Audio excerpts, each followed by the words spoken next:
Hello and welcome to Radio Free Nintendo. I am James Jones. Today is October 17th, 2024, and you're listening to Radio Free Nintendo episode 897. We are rapidly running out of things to do for 900.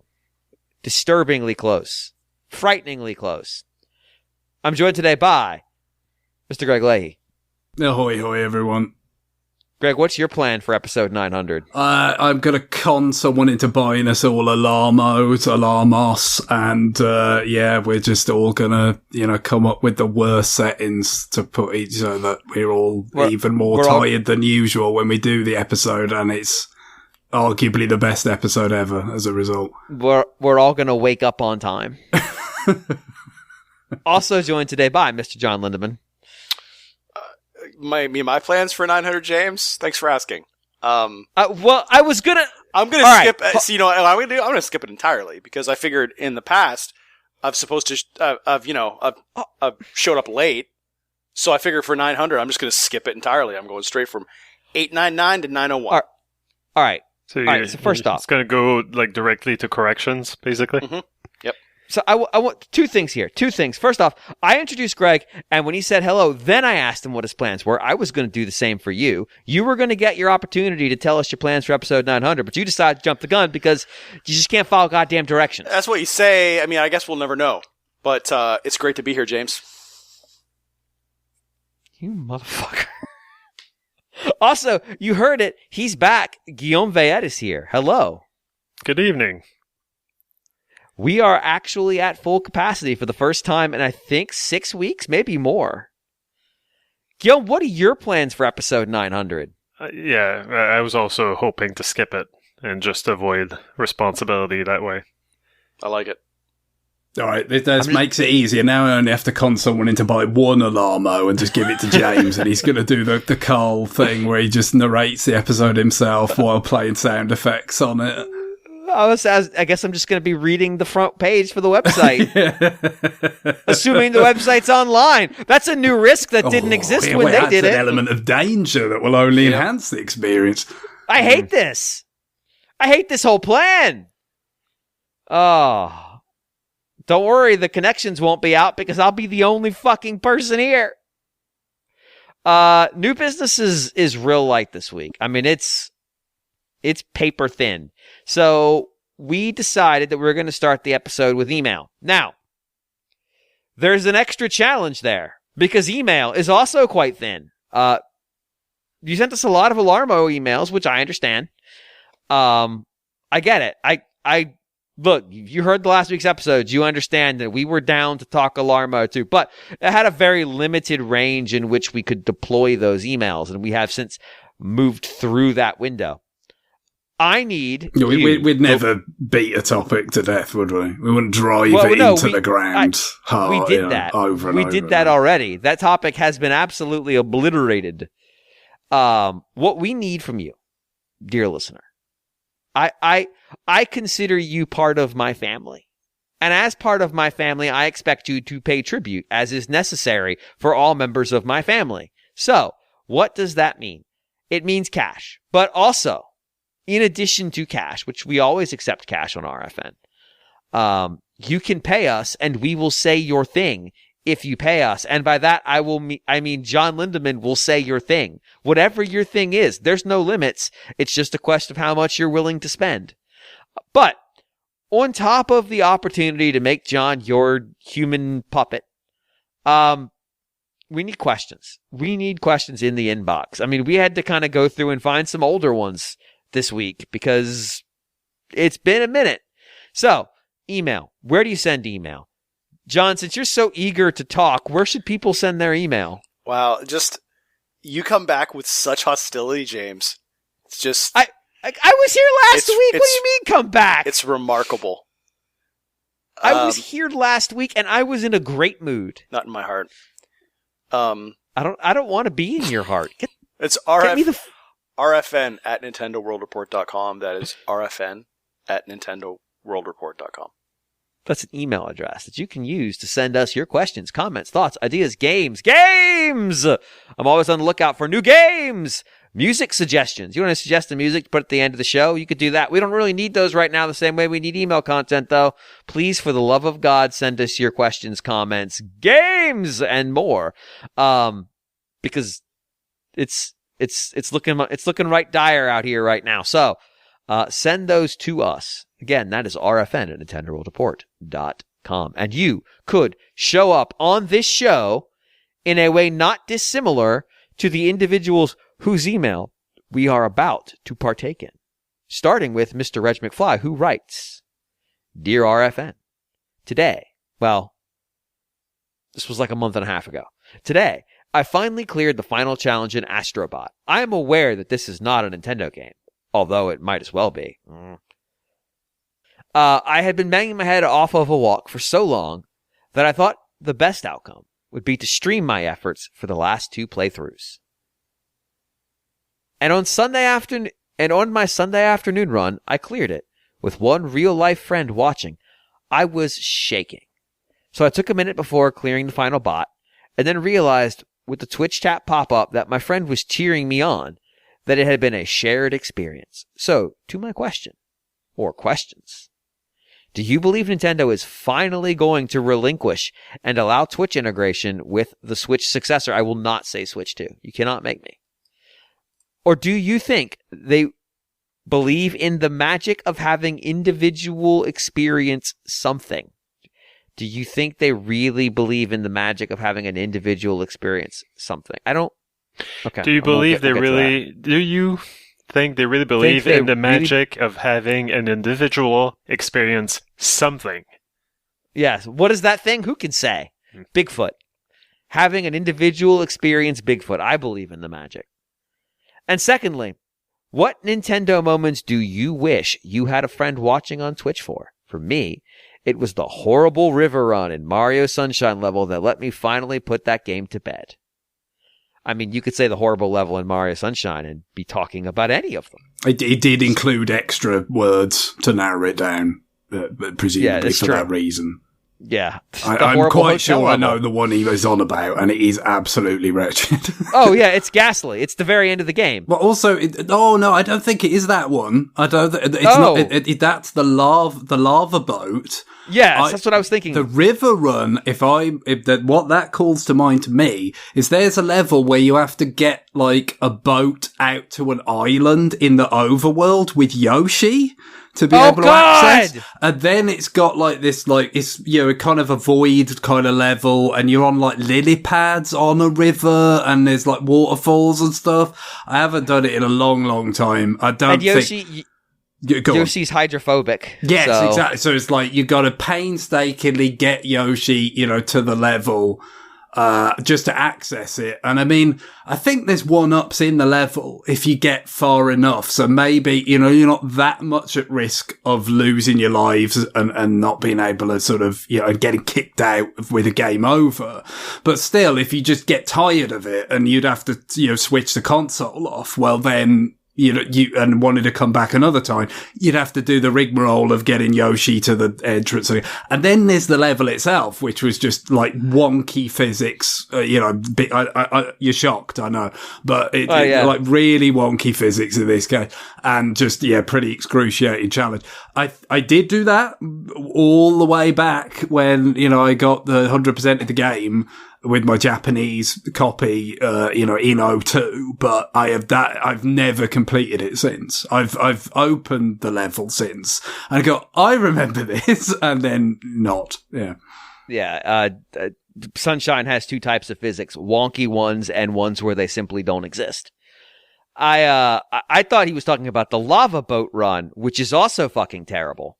I mean, it's not that much fun, but I mean, compared to that other level, I think it is like a walk in the park, because that was the last. I'm pretty sure it was the last thing I did to 100%, or at least, it would be. I mean, unless there were maybe some blue coins, but they do add up to shine, so it's kind of similar. But you know what I mean, like an actual legitimate, like you do this level, you get a shine thing. It was the last one of those that I did back in 02. I really hate this game. Like I actually think I really hate Sunshine. Well, I mean, if for some reason you want to hate it, 100% it, or you want to hate it more, It's right. You want to have a more immerse yourself in it. Yeah, it's like if you want. Is that sort of like if you want to quit smoking, you just smoke and smoke and smoke until you're so just smoke a whole carton. Until you just physically reject it. I mean, no, it's just one of these things. To a lesser degree, this is from Mario 64 in terms of like, you know, if you just sort of quit at like 90 stars of Mario 64, you'll probably have a much more favourable opinion of it than if you force yourself to get all of them, because there's bound to be quite a few that you don't enjoy, you know, especially some of the latter worlds pushing the boundaries of the wonkiness with the camera and various things. But it's like that on steroids, you know, because the wonky things are more wonky, they're more frustrating. If you, for any reason, have not played Sunshine to this point, but would like to for some reason, just to, you know, see where you fall on it or something. The problem with it compared to Mario 64 is there are many stars, or shines, I should say, that are mandatory. As I'm sure we covered all of this in the retroactive, but we did. There are some that are mandatory that are rubbish as well, unlike in Mario 64. So that's an added problem. But for goodness sake, don't push it doing some of the hardest stuff, because a lot of that is not that much fun. I want to say the watermelon is one of those mandatory ones. It might well be, yeah. And it's fucking terrible. It is possibly one of the worst stages in all of Mario, because it's not fun. And it's like, imagine if you were playing, what was the Billy Hatcher? But there's an enemy that just fucks up the egg instantly, all the time. Just like the egg's fucked. You're done. Yeah, that's it. So think about that. Yeah. Also, fuck Sunshine. All right. I will say though, I guess if for whatever reason you had committed yourself to that of like, I'm going to 100% this thing, and you know, you would then had all the process of, you know, getting to that level and failing at it, goodness knows how many times, and then you actually did it, and then it was over. I imagine it would be quite cathartic and nice to share with others. So I guess that, you know, I can understand it from that point of view. I did actually stream quite a lot. I remember. Yeah. In 2017, wasn't it? Yeah. Like a 9-hour session. But like, it's, that stage is miserable. I agree. All right. So will Nintendo integrate streaming directly into their next system? I think it really comes down to what's Twitch want to do. Like, it's entirely possible they could have done it on this system, and they just didn't want to. I mean, they've obviously got hardware in there to do sharing, because it can do the delayed video capture, it can do the screenshot capture. They've just decided it wasn't a priority. Well, it took a while before video capture was a thing, though. It was a little bit, but like they always told us it was coming. It just wasn't there at start. I just wonder if like. I don't understand his assertion here that Nintendo believes in the magic of the individual experience.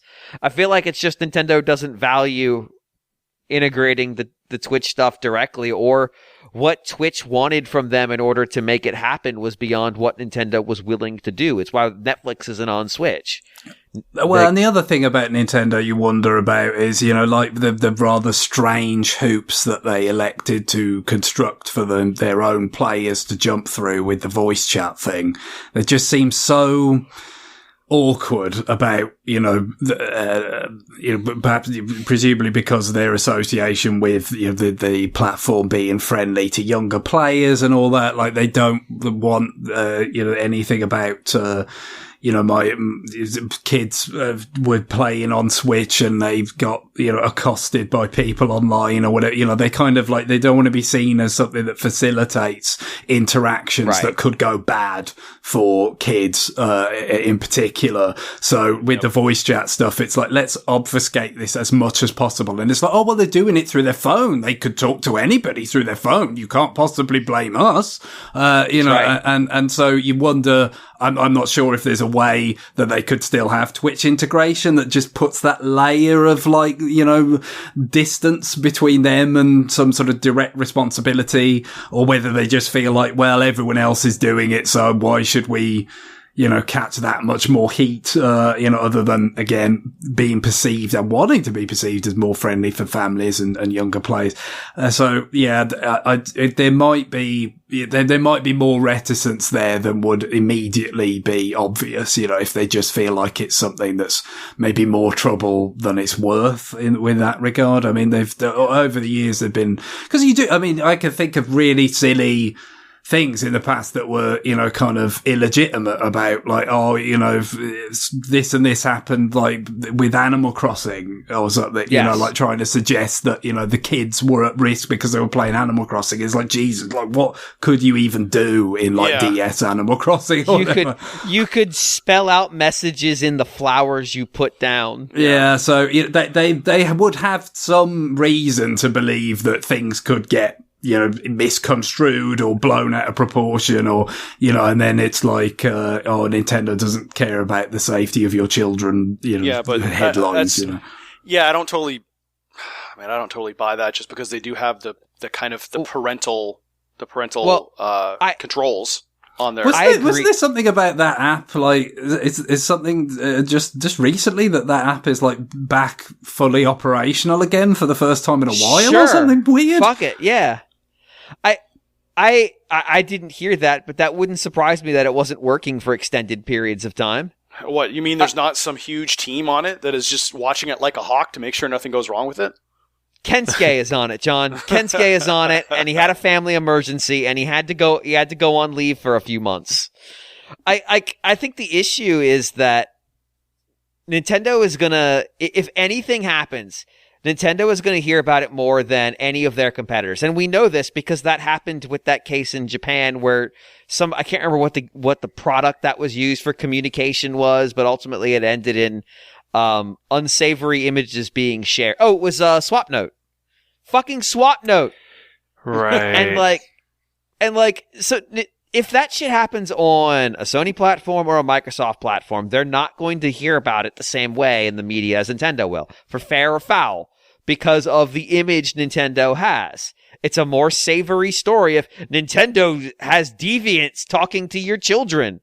And my answer to that is, are they playing an online game? Because there's deviants talking to your children in all of them. I'm sorry, that's just the way it goes because we're in those online games. And John, I regret to inform you, deviancy is not in short supply in this show. Not the kind of deviancy you need to worry about from like a abusing children standpoint, more from the just being a bad influence. Mm-hmm. Hey kids, buy an Alarmo or buy a fridge shaped like an Xbox. It's a good idea. Yeah, but also I would say deviancy. I mean, welcome to the internet. Like your child's on the internet. I regret to inform you, deviancy is all around you. Yeah, and frankly, there's things that kids do on the internet that surely are more risky than playing on a video game console. Yes. Roblox. Right? Roblox, where your child can literally join a sweatshop. Yeah. Well, it's like, that's the thing, like most of these parents, it's like, if you're worried about console gaming, that's the least of your worries. You need to get your priorities straight. Yeah. I mean, literally in Roblox, there was a story about kids being recruited into what is effectively a sweatshop to make Roblox games. Yeah. Like Roblox is super fucked up. Yep. It's real bad. Yeah, it's real bad. It's real bad. It's depressing, It's like, it is. It's like, wow, there's a lot of kids on this online platform. Let's see how we can exploit them and abuse them. It's like, it's so fucking depressing. But hey, they're exploiting them in a way that is economic only. Mm-hmm. And in that respect, it could be worse, I guess. Yeah. I don't know. Yeah. Like, I think it is worse, is it not? Like, oh, I mean, it is. Yes, it is. But I don't want to think about worse. That. No. It actually is worse. So I just want to think about the knockoff Hunger Games thing that somebody's making, and they're employing a bunch of children and paying them cents on the hour. That's much less terrifying. Yeah. Kids yearn for the Roblox mines. It is what it is. I feel like that the PR around it though is a real thing, and they know that, so they're just gonna sit on it, and they're gonna be relatively not, I'm gonna say obstructionist, just not really willing to go down that road. But I mean, I think with Twitch, it could still be an issue. Maybe you say like Twitch integration is limited to 18 plus users. Like you just say like you have to, the account has to be an adult attached to it. Like you could do stuff like that. I just think it's a matter of logistics. Nintendo doesn't really care, and Twitch probably isn't going to do it unless Nintendo gives them money. So nobody has the motivation to make it happen. Well, yeah, I mean, that would all. I mean, I'm sure. I mean, Twitch would love to have Nintendo on their platform. They would love it. Yeah, but would they do it for free? Yeah. I don't know. I don't know. I don't know what it costs for an integration. I mean, to build the app, like that's the biggest cost. They would have a contract with them for sure. Yeah, like there would be it would probably be like any other integration for any other software where you would talk to Twitch and they would say, "Oh, here's our integration, here's what it does," and we sign a contract with SLAs and whatnot. Yeah, and Nintendo's not going to want to build it, and Twitch isn't going to want to build it for free. Yeah, they definitely would not. Yeah, that's the challenge. It's like who's going to build it, who's going to fund building it. And that's where I think we might run into the biggest impediment. I don't think it's necessarily Nintendo intransigence. No, I don't think it was Nintendo intransigence for Switch. Yeah, I don't think it's. I mean, I don't think it's. I mean, the ball is really. I think it's entirely in Nintendo's court. They can do whatever they want. I mean, Yeah. I mean, if Twitch is going to pick up the phone for anybody, it's Nintendo. And Twitch also, money aside or whatever. I mean, Twitch would bend over backwards to help Nintendo with a project like that. So maybe, but like we know the rough parameters of the Netflix situation where Netflix was like, yeah, we'd love to be on Switch. Here's our cost to develop an app for your system. Mm-hmm. And Nintendo's like, here's where we tell you to get bent. But was that a money thing though? I mean, that was my understanding, was that it was Twitch wasn't going to build it themselves, and they wanted a cut of money to build it, and Nintendo's not going to get any money out of that because maybe you would get a cut if you set up the account and signed up for the service on the Switch, but nobody's going to do that. Well, I would probably part of that. Well, I mean, I don't think it would be a money thing from the fact that Nintendo didn't want to pay it. They would not. Right. Maybe they couldn't build a business case to justify the money that they would have to invest in doing it. Yeah, that's what it comes down to ultimately. Yeah, I mean, they would probably just say, "Oh, well, we looked at how many people use Netflix on our systems on past consoles, and it's a really low rate of engagement. Nobody used it ultimately, or maybe they used it at the start and then everybody abandoned it, so it's just not worth our time." Or everybody, we did surveys of our audience and saw they had 9 other devices that already do Netflix. Yeah, exactly. Like we're not filling a niche here because the Switch isn't online when you're not at home. So it's not like a tablet with a cell phone signal where you could say like, well, I've got it here and I can do whatever. But yeah, be that as it may. My answer to the first question of is Nintendo going to let it happen is probably a soft yes. Like they would let it happen. Are they going to be active participants in it happening in a way that requires them exert any effort? No. Does that make sense? So like if they have to do anything, it won't be there. Sure. Yeah. I think that sounds reasonable. Guillaume, John? Yeah, I just don't think it's ever been really a high priority for Nintendo to have streaming off of their platforms. I think they still have an opinion that it's sort of it's kind of a bee's nest they just don't want to deal with and don't have to deal with. Like Nintendo consoles have been incredibly successful without having streaming, and it just kind of goes back for me sort of to Nintendo's just general aversion to a lot of online functionality that these other companies just sort of instantly jump on the bandwagon with. It's like, like how long did companies, like Sony voluntarily adding Twitter, being able to post to Twitter, and even Nintendo doing that too. Yeah. Until they took it away. Yeah, they took it away. They dip their toes into that kind of stuff, but I feel like they also too, I think they view that sort of, I don't know, kind of deep networking functionality as just kind of a bridge too far, and they just don't really seem to like doing it. It would be a pleasant surprise, but I wouldn't expect it. Yeah. I also wonder, as the devices necessary to stream become more and more available, if the need for a direct integration, they view it as less imperative. Yeah. Like you can just buy a device for $20 and plug it into your Switch, and congratulations, you can now stream. Yeah, I mean, you can see this happening now with DVD players in consoles. They're slowly being phased out. Like the PS5 Pro, you have to pay extra for an external drive, do you not? Yes. Yeah. So yeah, it's just one less thing that you have to, like, is this thing working, when you test it? Mm-hmm. Yeah, and like, and it goes into it's one less thing that adds to the cost of maintaining that console for Nintendo. And it's not necessarily the cost of building it, but it's a thing you have to test every time you do a version update. Yep. It's just a thing you don't have to deal with. Yeah. That's exactly it, right? Really, I just think overall, that's a great way to phrase it. It's, if they don't have Twitch streaming, they don't have to talk to Switch, they don't have to work on a contract, they don't have to implement it, they don't have to maintain it, they just don't have to deal with it, and really not having it doesn't hurt them. So I'm sure they look at it like, that's just a bunch of headache we don't need to deal with. Yeah, that's fair.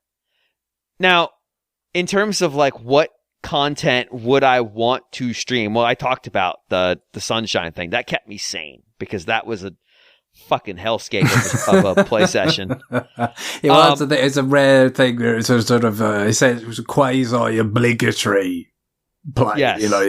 For the purposes of that retroactive in 17. So I guess it's like, you need people around you to encourage you to kind of, and to hold your feet to the fire, I guess, rather than just like, I mean, there was a certain amount of that, but there was like stupid things that were making me crazy. And eventually somebody in the chat was like, hey, do a wall jump there. I know it's stupid, but the backwards wall jump will get you over that gap. And it's like, oh, really? Oh my God, it worked. I think it might have been Meowth that was in there. It was a very painful session. The one for me, actually, that's very similar to the one that was mentioned here, is that last level in Odyssey, the can you use every skill in the game challenge. Yeah. I ran that for hours the night before. I mean, literally hours, and just couldn't clear it. And then I streamed it. I think I cleared it on like my third attempt that next morning. And I'm like, well, this is a short stream. Thanks, everybody. Bye. Yes, I do remember that. I mean, I've got to say, I've never streamed anything, but generally speaking, I mean, it's a pretty woeful state of affairs, my ability to play games at this point in general. But I can only imagine it'd be worse with people watching. I can't make a case that it would be better, but having not actually done it, I can't say for sure. It's weird. So there are definitely times where I've actually enjoyed it more because, and obviously I haven't done it in a while. So, that's the hard part for me to, but there's definitely times where it's like, oh, this is a thing where it's okay for me to have pauses and actually look at what the chat is saying, and the chat is relatively active. And it's not like I draw a ton of people. That it gives it a little bit of an extra enjoyment. Now, when I was playing like eShop Garbage, I can't remember what the term I used for those streams, like eShop Trash Patrol or something. There was some fun in that, because I would bring up something that's just fucking awful. Just abysmal. I mean, surely the nature of that is mostly to share with other people, this thing, look at the audacity of this thing existing, which, doesn't work on your own, does it? It's one of those, like, okay. I mean, I could do that to talk about it on the show. Like, I actually had pulled a game to talk about on the show that I saw from its Nintendo eShop listing this week. I just didn't get around to actually playing it because I had other shit going on. For those of you wondering what game that is, it is, let me get the exact name because it's psychotic is probably the word I would use to describe its opening trailer or the trailer that they put on the eShop. Where is that stupid thing at? Oh, I linked to it in the Discord and I can't find it. Okay, I've gone too far. Did they delist it? Did they delist it? That would be really funny if they delisted it. Holy shit. I would have illegal video game. But yeah, those kinds of like, look at this insane thing I'm playing. I need you all to see this because I feel like I'm losing my goddamned mind. Those have real value beyond just like, yeah, they make this somewhat enjoyable to play. They also have the sense of creating the opportunity to have other people provide the entertainment that the game is sorely lacking. Oh, here we go. Miss Rosen's Wowtastic Marching Band. And the image, the eShop banner image, is a young woman with a giant mechanical key in her back on a horse from a merry-go-round with the pole, but they're not on a merry-go-round, but she's riding this horse. And behind her is a T-Rex. And that's it. That's all this game offers you. It's like, hey, look at this shit. That's the kind of stuff that, like, okay, I could put this on the eShop. I could put this on a Twitch stream and get, 10 people in there, and we could just go through this experience together. And that's really fun. But, like, games where I'm actually, like, really locked in. So, like, I thought about this once. I thought about doing a streaming series with Ogre Battle 64 because I know that game cold. And I can kind of, like, point to stuff as I'm working on it and go, like, hey, what I'm setting up here, here's why I'm setting it up that way. I'm doing these things right now to kind of show you, what's happening. But I realized, like, there's a tax when you're streaming, like the streamer tax is what I've heard it called in the past, where some percentage of your brain is now devoted to being the entertainer, like talking and like interacting with the audience. Yep. And that directly impacts your ability to play the fucking game. Like, it is now the degree to which the tax hits you is different by game, but for something like Ogre Battle, where I'm trying to set things up and then also explain what I'm doing, like, if I'm not taking any questions, if I'm just speaking extemporaneously, I'm just putting my thoughts out there, it's probably pretty low. But once I go back and engage with people who are in the chat who might have questions about why I'm doing that thing, now I've got to actually think of an answer, and fuck shit, all gone. Bad thing's gonna happen. I'm gonna fuck it up way bad. I'm gonna do something dumb. And there's like no real balancing there. It's hard to go like, okay, I can talk to them and then do the thing and be okay.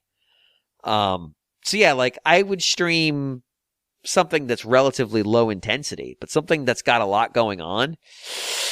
I just feel like it's asking for trouble. It's asking for me. Like, I would never stream a Bayonetta. I fucking suck at Bayonetta.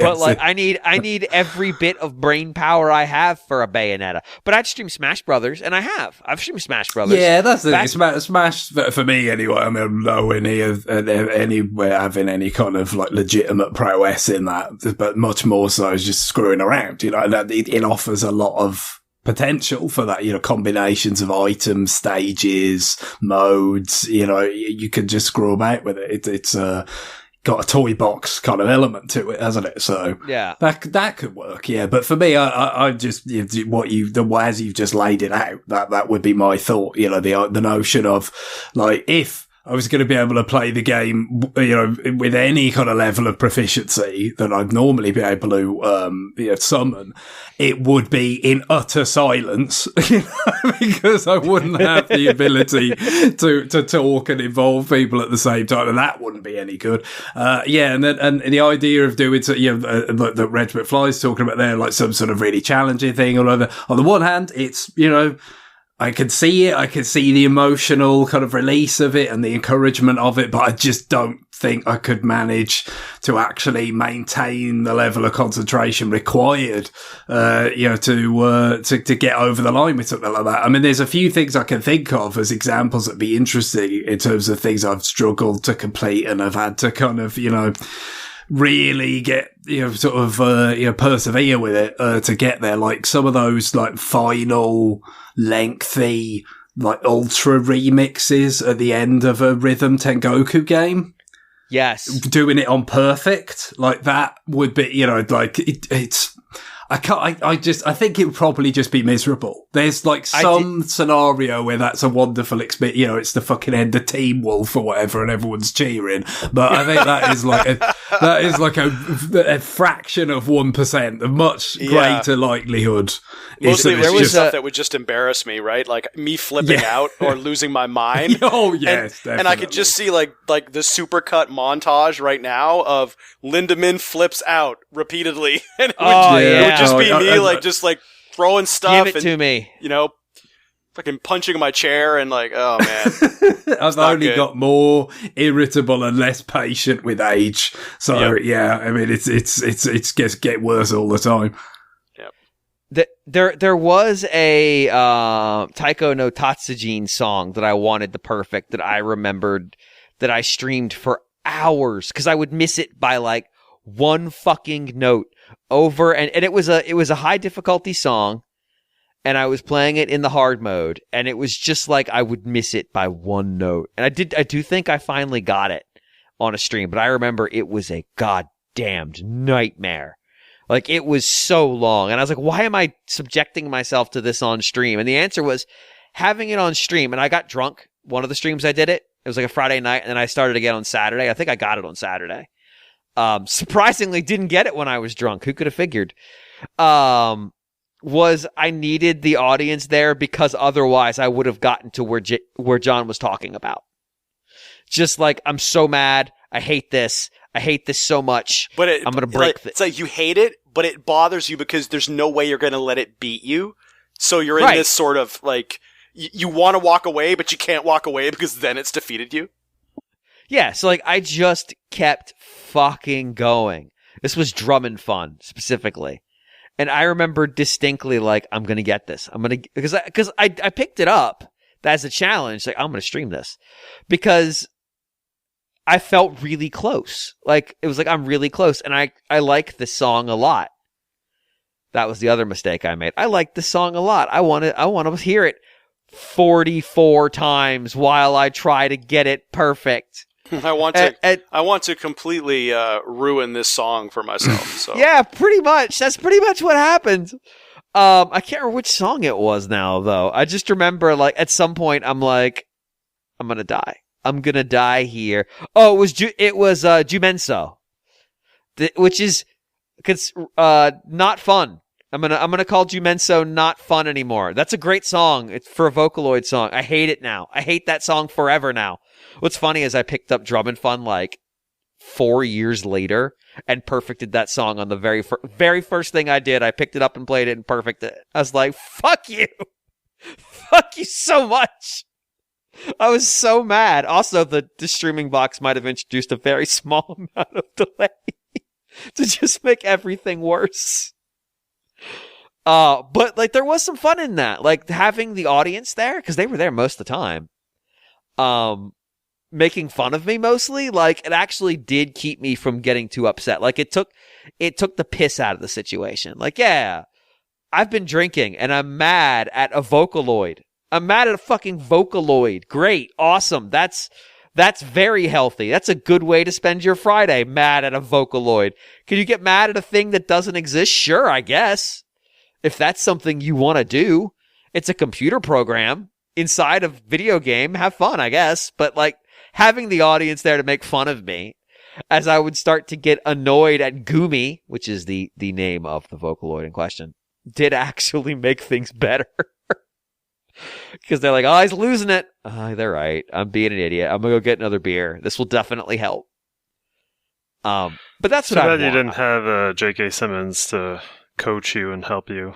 Yeah, that would have definitely helped. I needed somebody standing right next to me yelling the whole time. That would have helped. I think immeasurably helped. But it's so stupid. What a dumb use of 4 fucking hours and a hangover. I beat it with a hangover because fuck it. Lord. All right, Guillaume, what's it going to take to get you streaming? I don't know. I kind of briefly thought at some point, during the pandemic, when Karen and I would just play Streets of Rage 4 over and over again, clearly we find this something zen about this. Maybe it would be good to maybe people would be interested in watching this. Maybe it would have zen qualities as well for people watching. But I can feel you writing a book called The Zen of Rage, The Art of Streets of Rage in Zen. Sure. Yes. Reaching Nirvana by punching punks. There you go. Yeah. So yeah, I don't know, but then that's the thing. We were doing that kind of to relax and to vent. I don't think we could have been on and talking to each other and to an audience. I don't know. I don't think streaming is for me. I tried it a few times when I saw that there was an app on the Xbox, which seemed to tax the hardware a little bit. And I thought, or maybe it's just in my head, but that to me, that told me definitely you can stream from a Switch. But then I see that the Steam Deck can stream, so obviously I'm wrong. But yeah, I don't know. Just earlier, I guess I'm going to do a little bit of my new business here. We were playing Double Dragon Gaiden. I think we kind of broke the game. It used to be that in survival mode, we would reach a plateau at around staged wave 22 of enemies, and now we went through 66, 67, 68, 69. I wish that people had been there at least for the funny number. But Nice. That's about it. We've rolled over the points. So, yeah, nice. Definitely broke it. We're not the first ones to do that because I don't remember what the numbers I saw on the leaderboards were, but I think that they were higher than that. So I think it's still keeping track of our points. It's just not going to display them. So at this point, the game is kind of boring. We put it down 2 nights ago. We played it some more yesterday, put it down, played it some more tonight. We still haven't died. So it will happen at some point. We won't be, it's kind of a law of the universe. At some point, we will die. We can't keep playing this forever. Leave it to your inheritors. You must continue this Streets of Rage game. Do not drop the combo. But yeah, I guess if I were to stream something, it would probably be a fucking beat 'em up. I think it's a good choice though, because it is mindless enough, but there is dumb things happening on screen you can react to. Yeah, and there is kind of, I don't know, maybe people would disagree, but Karen and I find endless entertainment in the different voice clips from Abobo, who is just a giant, I don't know, 700-pound mountain of muscle that just looks and runs like a toddler, and he just goes Abobo time, and it's just endlessly entertaining. Except, well, maybe not endlessly because I think we're getting tired of it now, but it's always funny. It's so great. So yeah, I'd stream that. I'd spread the word of Dragon Quest Gaiden, I suppose.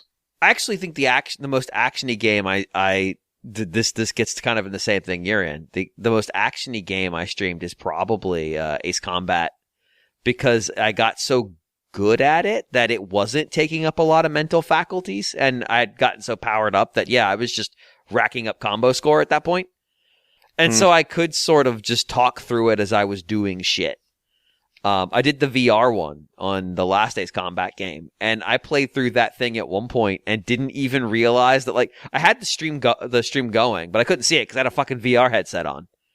Like, it would pop up in the bottom corner, but that wasn't enough for me to actually do anything with it. So, like, afterwards, I took it off. People were like, what the fuck? You didn't get shot once. And I'm like, oh, yeah, it's just that. Yeah. That's why I can do this game, because it so mentally not requires me to be involved. I don't know, Greg. What would it like? Is there something that you've done in the past where it's like, man, I would have actually enjoyed sharing that?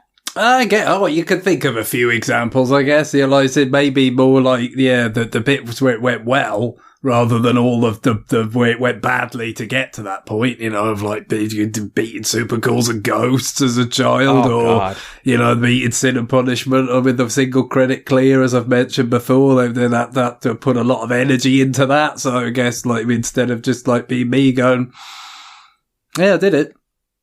No, I better go and revise for my exams now. That's what it actually was. Again, not the end of Team Wolf, sadly.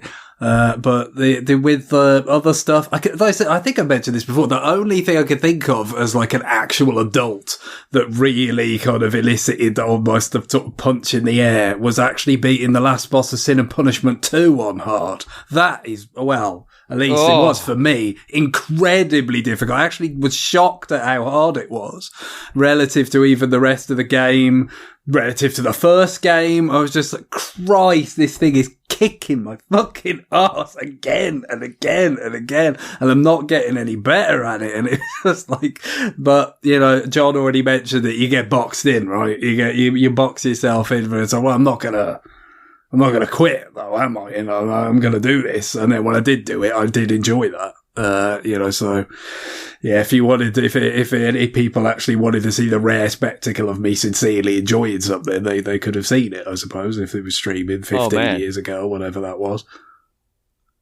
When we did episode 400, we did a bunch of streams, and there was something enjoyable about it because we just didn't fucking care, because it was if you were around for then, that one of the reward tiers for donors was, I picked out a piece of trash and we sent it to you. Yeah. And like, I sent a questionnaire to all the people. So for those of you who are unaware, I sent a questionnaire to all the people who were in that tier. And it was like 10, 12 questions where I used that to sort of figure out what was the right piece of Kusage for them. Like, I put a lot of effort into it, and I wrote them a custom letter that explained why I did that, printed it on heavy stock with letterhead, all of it. Did the whole fucking thing. But we played all of those games at episode 400. I mailed them out after the show. And there was something about those streams, because we just didn't give a fuck, that I think is also another way to enjoy it. Like, we did. I try to remember the ones that I saw. BMX, Triple X. Yeah. The DM Chronicles, or whatever, the N64 one where it's really dark. Yeah. They didn't believe me how dark it was. And I'm like, no, you really can't see the way out of the castle. I'm not joking. I didn't make that up. Yeah, no, I remember those. John and I did George of the Jungle at like 11 p.m. When everybody else was asleep. Yep. Because I think we woke somebody up. There's another one we did. I can't remember what it was. But yeah, ultimately, like, these were all really, really bad games. Wasn't there a Lego game that we did? Yeah, I think there was. Yeah. It was just a shit show, and it was okay because that was what we needed. We needed this. Like, when we did the Mario Party stream, which was one of the things that somebody paid for, that wasn't as fun because we were trying to actually play Mario Party. Yeah. And again, this was Mario Party 2, so this was like before they tried to mix it up a little bit. Which, by the way, Mario Party Jamboree came out today, and it got good reviews. I don't know how to process that information, that a Mario Party game got good reviews. It only took them 20-something years, but they finally did it. Yeah, but like, playing the garbage was actually a good time because you got to see the other people react to the garbage too. Yeah, that's the thing. I guess that's why I've never really done any streaming, is because anything that I play seriously, I don't see how that would be entertaining for anybody, because it's barely entertaining for me most of the time. It's just stress. Yeah, it would have to be something like I would think, James, a good game to stream would be something like Forza Horizon, where you're just doing stupid stuff. Yeah, absolutely. Yeah. Which is just dumb stuff where, you know, you can sort of play it. You can play it seriously in the sense that you're going for all the achievements or something like that. But then it's also a sandbox where you can just mess around in. I've probably streamed 30 hours of Horizon at this point. Yeah. And it's there's a little bit of competitive stuff, a little bit of PvP stuff too. Where you can mix it up a bit. It's a good game for streaming, I would say. That's probably what I would stream. The challenges, like I streamed when you and I met up in Forza Horizon, whatever one that was, the one set in the UK. Wasn't it? Yeah, I streamed that, and like in part because I was gonna roll up in that 3-wheeled piece of shit I have that's too powerful and just falls over immediately. Yep. That I've covered in anime things, just because I wanted to capture your reaction on the stream of what the fuck is that, and then when it absolutely blitzed through the drag race. I mean, really, on the same theme we just talked about it, Sea of Thieves, right? I mean, that's like games like that. Any games like that where you can just do really, really dumb stuff. I would feel a lot more comfortable streaming that than something that I would have to seriously work through. Or, you know, something like something where I'm playing PvP. Against people, and you have to deal with all that kind of stress and stuff like that. There's no stakes. Yeah, or even something like along the lines of Dark Souls or something like that, where there's a lot of downtime, and I would feel pressured to have to entertain people during boring parts of the game. That's what I don't like. That's why I've never really gravitated to streaming, is because I don't want to feel like I'm entertaining people. I'm trying to entertain myself. I'm not, like, to me, that's not really that enjoyable to be trying to entertain people as they watch me play a game. That takes away from the enjoyment of the game for me. I think if it's something that I'm just having a good ass time playing because it's silly. Yeah. I think I can actually be more entertaining in that context, because it's setting me, like, I'm being silly and it's being silly, and me and the game are being silly together. And that's cool. I can do that. I can have a good time with the chat. They can contribute their own fucking silliness. But yeah, I would never want to do something that requires me to be high skilled. Yeah, I'm going to fuck it up. The discipline that I would need to not flip out would be high. I would have to rein myself in. Like, I see some of these guys, like, there's a couple of streamers I watch playing FC25. And they're really good players. And they're playing other really good players. And man, that is stressful. You can see that they just want to, certain things happen in game and they just want to lose their minds, but they can't. They can't because they know they're on stream, and so they're like, gosh darn it. You can just tell they just want to explode, but they can't do it because they don't want it to become a meme. I distinctly recall playing Super Ultra Mega Baseball. I can't remember what the full title is. And I distinctly recall I was up like 26 runs to nothing. Like just fucking annihilating this team. I mean, hammering them. And ending up going like giving up a grand slam because I was fucking around with pitchers. I was like, I don't know, I'll leave this fucker in there. I'll see if I can get a complete game out of it. Fuck it.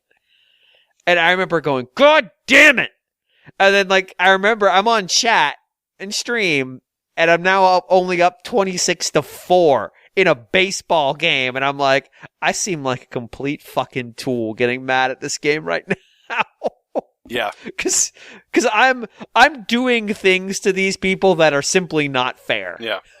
Like if this was a real baseball game, there would be fucking think pieces about how bad a sport I was. Well, that's like it's like in Tecmo Bowl if you're beating a team like 64 zip and they score on you at the end of the game because you fumble the ball, something you have no control over. You'd just be like, God damn it!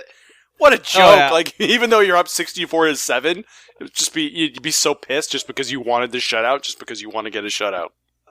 I was up like 20 something runs and threw at a guy. And I'm like, I look like a fucking monster. I just threw at a guy because he got a hit. That's fucked up. Yeah. I had a no hitter and I got mad about it. So I threw at the next batter. Yep. I'm like, that's fucking deranged. What's wrong with me? And the whole world got to see it. Great.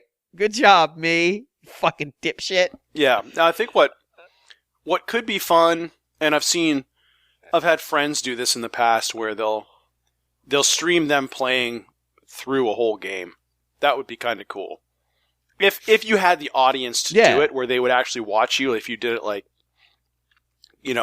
I don't know, a couple hours a day or something like that, where you play through an entire RPG so somebody gets to watch the entire thing. That'd be pretty cool. Like, that was kind of the thought I had with Ogre Battle. If I could play a mission a day and people would get to see, like, this is actually how this game works. Like, this is how it works. This is the mechanics of building a campaign and getting through it. Like, I can show you an individual battle, but because everything builds on itself, like, there's a progression that it comes into play of, like, I'm making a decision before the battle, and I'm making it thinking 4 or 5 battles down the road because I already know I know what's coming. See, that's interesting to me too. I've watched a couple of kind of recorded streams where a guy, again FC25, where a guy he just talks out loud. He's playing the game, so he's passing and shooting and setting up his defense and everything, and he's talking through what he's thinking. Okay, well, this guy's doing that over there, so I'm going to be doing this over here. And if you watch, that guy's going there. That's actually interesting because you get to watch what he's thinking effectively.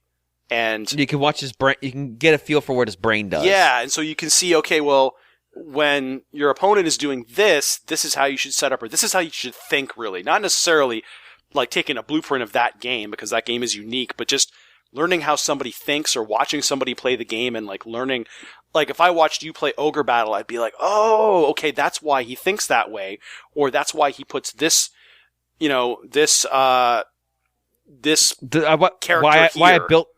why I built that unit the way I built it. Yes. Like, that unit doesn't look like the other ones. What is its purpose? Yeah. Well, here's its purpose. It's the hangar. It's going to sit here and be the pivot point for everything else. That's why it's like that. Yep.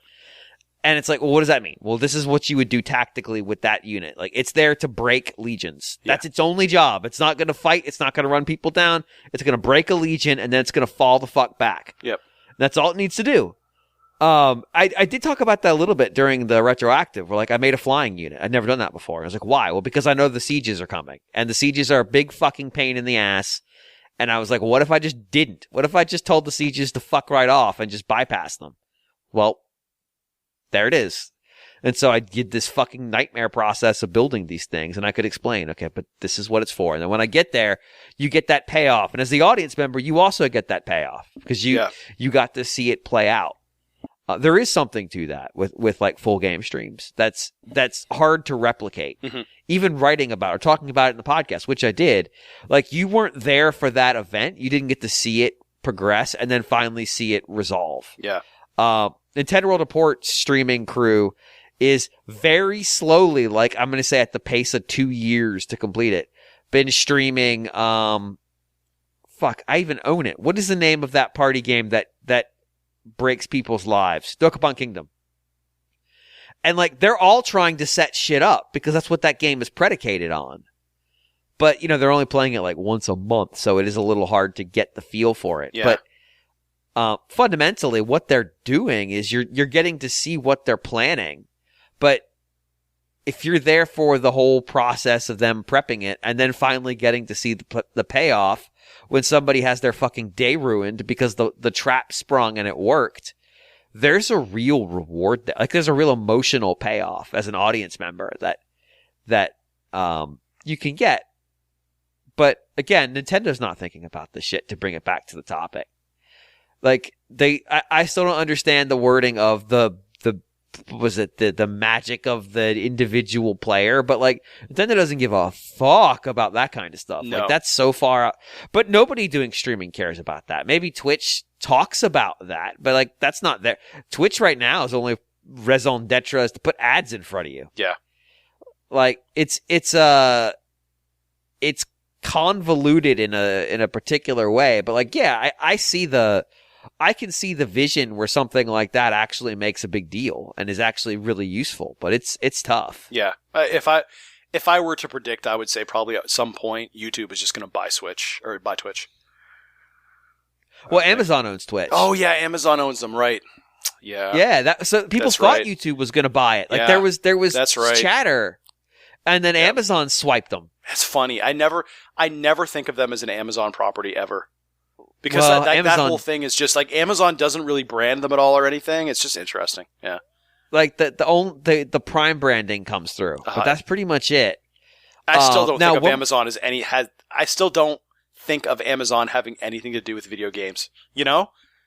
I just don't. Besides a place to buy them, even though they own Lumberyard. Yeah, Lumberyard, and like, you know, they have New World and stuff like that, but it just, I don't know. I don't see them as a game company at all.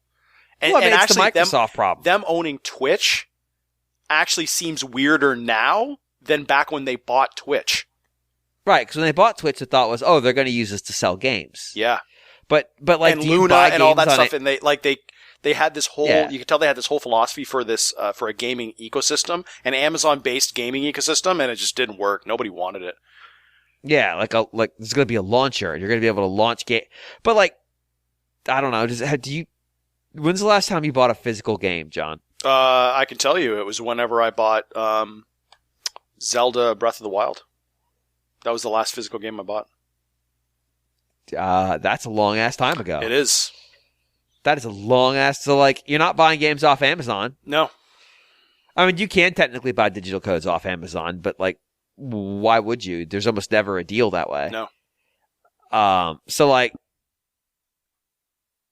ultimately, what is Twitch's role in their ecosystem besides spending a lot of money and having a management team that I feel like is childish and stupid? Yay. Yeah. I don't know. Yeah. The whole thing is the whole philosophical thing feels out of sync, I guess. But then again, what is the purpose of Lumberyard or New World? I don't understand that either. I've never actually seen someone playing New World. No, I haven't either. On Twitch. No. Where you think they would surface it? Yep. Because again, Amazon. Well, this email went far adrift. And I'm going to say that I am in no way, shape, or form responsible for it. So we're going to move on to the next email. And since John is the person who's responsible for all of the drift there, completely, definitely, I'm going to have you introduce the next email. This one's got all kinds of shit. All right, which you read it kind of out of order. Which one is this? Oh, this is the first one. Okay. First, so for those of you at home, John complained that I give a behind-the-scenes look on what I'm doing on the show, but he wants to keep his black box. I'm just going to tell you, there's a document with the emails we're going to do this week in it, but we read the last one first. All right. This Discord thing is just ridiculous. I have to tip back. I know. I got to pull it out of here. I just copy-paste it into Notepad. Yeah, that's what I'm doing right now. It's so bad. Maybe I'll just email it in the future, but like yeah, something. Yeah. Discord doesn't let you send big blocks of text. Yeah. Skype was better about something. What a nightmare. All right. So you want me to read this whole thing? Why don't you read the introduction and then we'll figure out all right. How to split this up. All right. Big Blocky Blat writes, "Boys, it's time to move on from podcasting and sow your seeds someplace where there's actually some money to be made. What's 100 times easier than podcasting and actually respectable? Voice acting. As someone interested in your financial well-being, I've taken it upon myself to allow you to take me on as your manager, and like any decent manager, I've already got work lined up for you." All right, so the here is like he's got 4 blocks of text. So John, I'll let you read the one that is allegedly for me, but that's not my name. All right, and then we'll rotate around after that. James, I've got a small team making a first-person puzzle game that's like a cross between Portal and Baba Is You. The story is that a video game is being made and an NPC goes rogue and is trying to escape by changing in-game code to move throughout the world. And James, baby, you'll be playing this game. This game's GLaDOS, who's one of the devs working from the outside, trying to squash this bug before the big deadline so he can go home and sleep. Your character will slowly lose it as your reasonable, competent efforts are constantly thwarted. There's going to be a lot of pleading, questioning, and yelling, and I know without a doubt you have the range. I do have tremendous range when it comes to being mad at bugs. Can you do Silly Sailor though? I can't do Silly Sailor. I'm afraid it's beyond my capacity to do the Silly Sailor. I honestly, this feels like a game that probably already exists. I feel like this is something like if you could open up a console and change code and make things behave differently. That feels like A, it would be kind of fun, but B, if there's an external force fixing your code changes behind you, narrating how mad they are about what you did, that actually is a game I would play, and I would love this role. So, I am only paid in untraceable bills, so preferably in gold. So just reach out. If you're my agent, you know how to get in touch with me. I'll read Guillaume's, I guess. I'm not sure how to pronounce how he put the spelling of your name here. I'm just gonna go with Guillaume. So, homie Guillaume, I got an easy check for you, baby. Indie Dev's making a small, artsy-fartsy side-scrolling platformer where there's a low-level enemy who's meant to be a Goomba stand-in and has to travel to get this left. It's going left. Starting from the end level world all the way to the beginner world, you'll overcome great obstacles, make and lose friends, and find yourself all just to get squished unceremoniously by non-specific plumber at the very end. You'll do a few grunts and a handful of small sentences, just enough to communicate your struggle as you rise from insecure minion to squished minion. I would say was you shrink from insecure minion to squished minion, but it's a narrative arc. It's just a narrative arc in reverse. Well, no, it's a normal narrative. Yeah, like there's lots of hero stories where the hero is not prepared. Hero makes their way to being heroic and then ultimately gives up themselves as the sacrifice at the end. Yeah. Yeah, I mean, when I think of Guy, I think of the phrase low-level enemy. Oh, yeah. The hero's journey never ends. Until he's squished by a plumber. For Guy, it never does. It really never does. You want to beat me up a few times before moving on to bigger and better. I like the idea, though, of this game because you could just make a sequel where it's one tier of enemy stronger. And that's the New Game Plus. New Game Plus is you're that character, but with wings, so you bounce instead of fly. The thing is, I feel like this game has already been made, hasn't it? Or it seems to be a combination of a few things. What was the that game where you basically like 30-second princess or something, 30-second before the end of the world, or half-minute hero? Half-minute hero? Half-minute hero, yeah, that makes more sense. Half-minute hero is amazing, by the way. Right. The Xbox but there was version is something like really that. good. Yeah, yeah, there is. Yeah, and it's similar, but the idea of it's just a side-scrolling game where you're a Goomba walking constantly at the start of the game, and you meet at the end of the game, you meet the player character of the game you're in. They just kill you, and then roll credits. I think we're underselling the gulf in voice acting that like if James is going to be like, GLaDOS or maybe like Stephen Merchant in Portal 2. And then Guillaume is going to have the voice acting of a Goomba. Yeah, there is a gap there. I hope I'm. I don't know whether I'm commensurately paid. I feel like the agent may have a bit of a higher priority on one of the clients than the other. That's all I'm saying. Look, it's sometimes you got to get your. I'm setting the table for the rest of the family here. Is what it comes down to. Guillaume just going to have to turn to the camera and go ba at the appropriate point with the music, and that. Other than that, there are no vocalizations. They're going to face map him, so he will actually have to look at a camera so they can translate it into the animation. I'm setting the table for the whole family here. Like I'm putting food on the table for everybody. It's fine. It might be a small role, Greg, but I'm gonna give it my all. I'm gonna be like sometimes you see those like making of videos where like two women are voicing some anime characters and they are strangely super into it, being very expressive, exaggerated movements and everything. So I'm going to be walking the shit out of left. I don't know. I'm going to be, It'll get you a treadmill for the booth. Absolutely.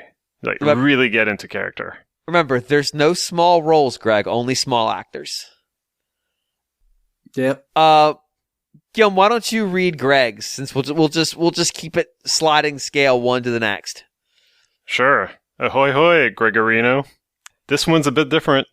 It's a FPS that's parodying old FPSs in action movies. But instead of bullets, you'd be firing off one-liners. Why not both? You'd voice the protag, some rough, mildly bionic person, bionic, who's been retired and lives alone on a farm, on a mountain, or something. I'm a little fuzzy in the story details, but I was told that it didn't really matter. You'd just be tossing out a butt ton of one-liners, like rip and tear, I'm all out of gun, yippee-ki-yay, I'm getting too old for this. Could be fun. Could put you on the map. Yeah, I think I could manage it. I do. I have too many old action movie, kind of one-liners rattling around in my head. It's like if anybody ever, for any reason, earnestly were to say to me, "Be well," I would be compelled by my brain to go, "Be fucked," like Sylvester Stallone in Demolition Man, because my brain is poisoned. Eat my bullets, Greg. Eat my bullets. Eat my bullets, yeah, exactly. I mean, it does just basically sound like Duke Nukem. I mean, because he was doing it more, sort of contemporaneous with a lot of those 90s and, 80s action movies and stuff. But, it's just, so... Has it been done? Yeah, but would I do it? Yes, definitely. Give me all the crappiest, or, most enjoyably rubbish one-liners. A particular favourite of mine is, was it a Hard Target, where Van Damme, as the protagonist, is a homeless person, and the villains are just a bunch of unscrupulous rich bastards that hunt people for sport. And, at the point that he's completely, wiped out all of Lance Henriksen's, who is the villain, his, minions or whatever, and it's just down to, Mano Imano or whatever. Henriksen's why the hell are you doing this? Why have you made my life miserable for, to what end? And he's just, poor people get bored too. And it's you don't forget stuff like that. When they craft zingers like that to be delivered like one of the great actors of his generation, Mr. Van Damme, there needs to be passed on to the next generation, doesn't it? Best splits in Hollywood. Oh, wow, yes. Also, I mean, this is not something, thankfully, that would be required of me simply as a voice artist, but good God, did that man want to share his buttocks with the world? And I mean, I kind of get it, but still, it was put a lot of work into him. Yeah, exactly. No, you put a lot of work into something, you want to share the results, I guess. It's a bit like the streaming question in that regard, but it was sometimes a bit forced, I'll say. You can stream your buttocks. That is also commonly done on the internet. I wouldn't recommend it, but it is a business opportunity available to anyone. I'm just thinking of Shadow Warrior, not the reboots that came out in 2010. I'm thinking about the original ones that came out hot on the heels of Duke Nukem. For all the shit about Duke Nukem, it was self-aware. It didn't feel like that by the time we got to Duke Nukem Forever. But the first few Duke Nukems were kind of a joke. Shadow Warrior felt like it was never in on the joke. It was just nah, we're going to go full in on the stereotypes. Let's do it. Yes. And, I mean, for fuck's sake, the main character's name is Lo Wang. Fuck it. Just fuck it. Get out of here with this shit. That's what I want. I want just weird, bad voice acted, maybe offensive voice direction, but also saying the most crass and terrible shit.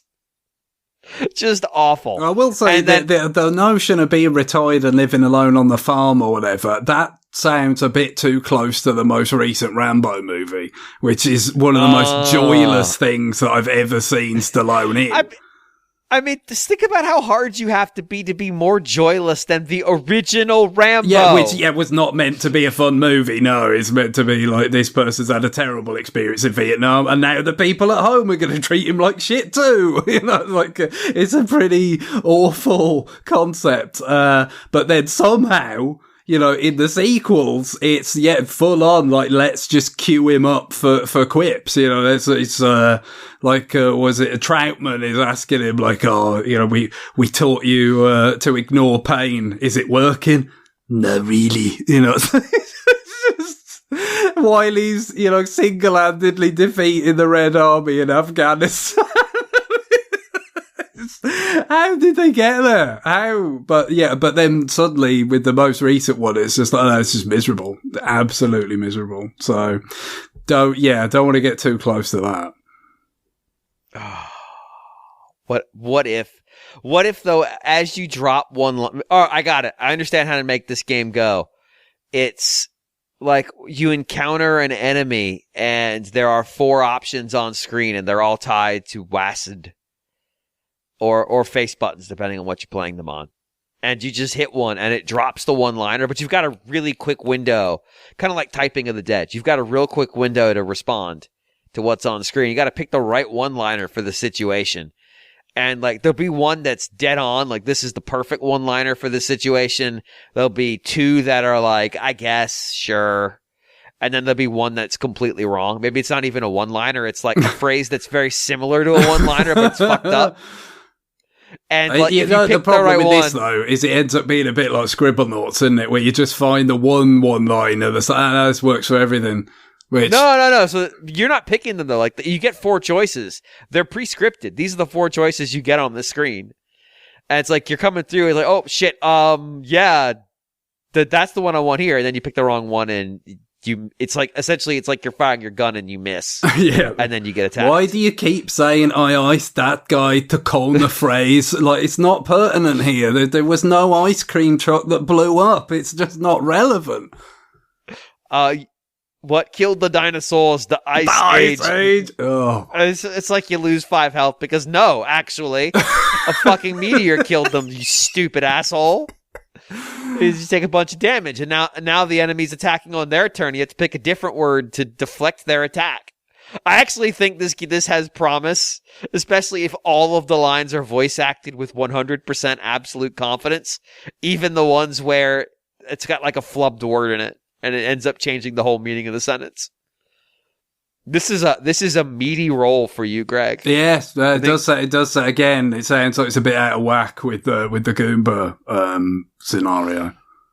Again, so some of us set the table, the rest just eat.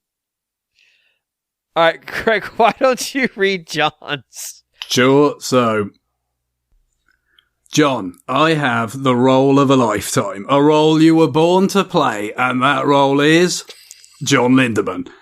And it's for a pretty big game too. A little number called Grand Theft Auto. Rockstar Games wants you to play you in GTA 6.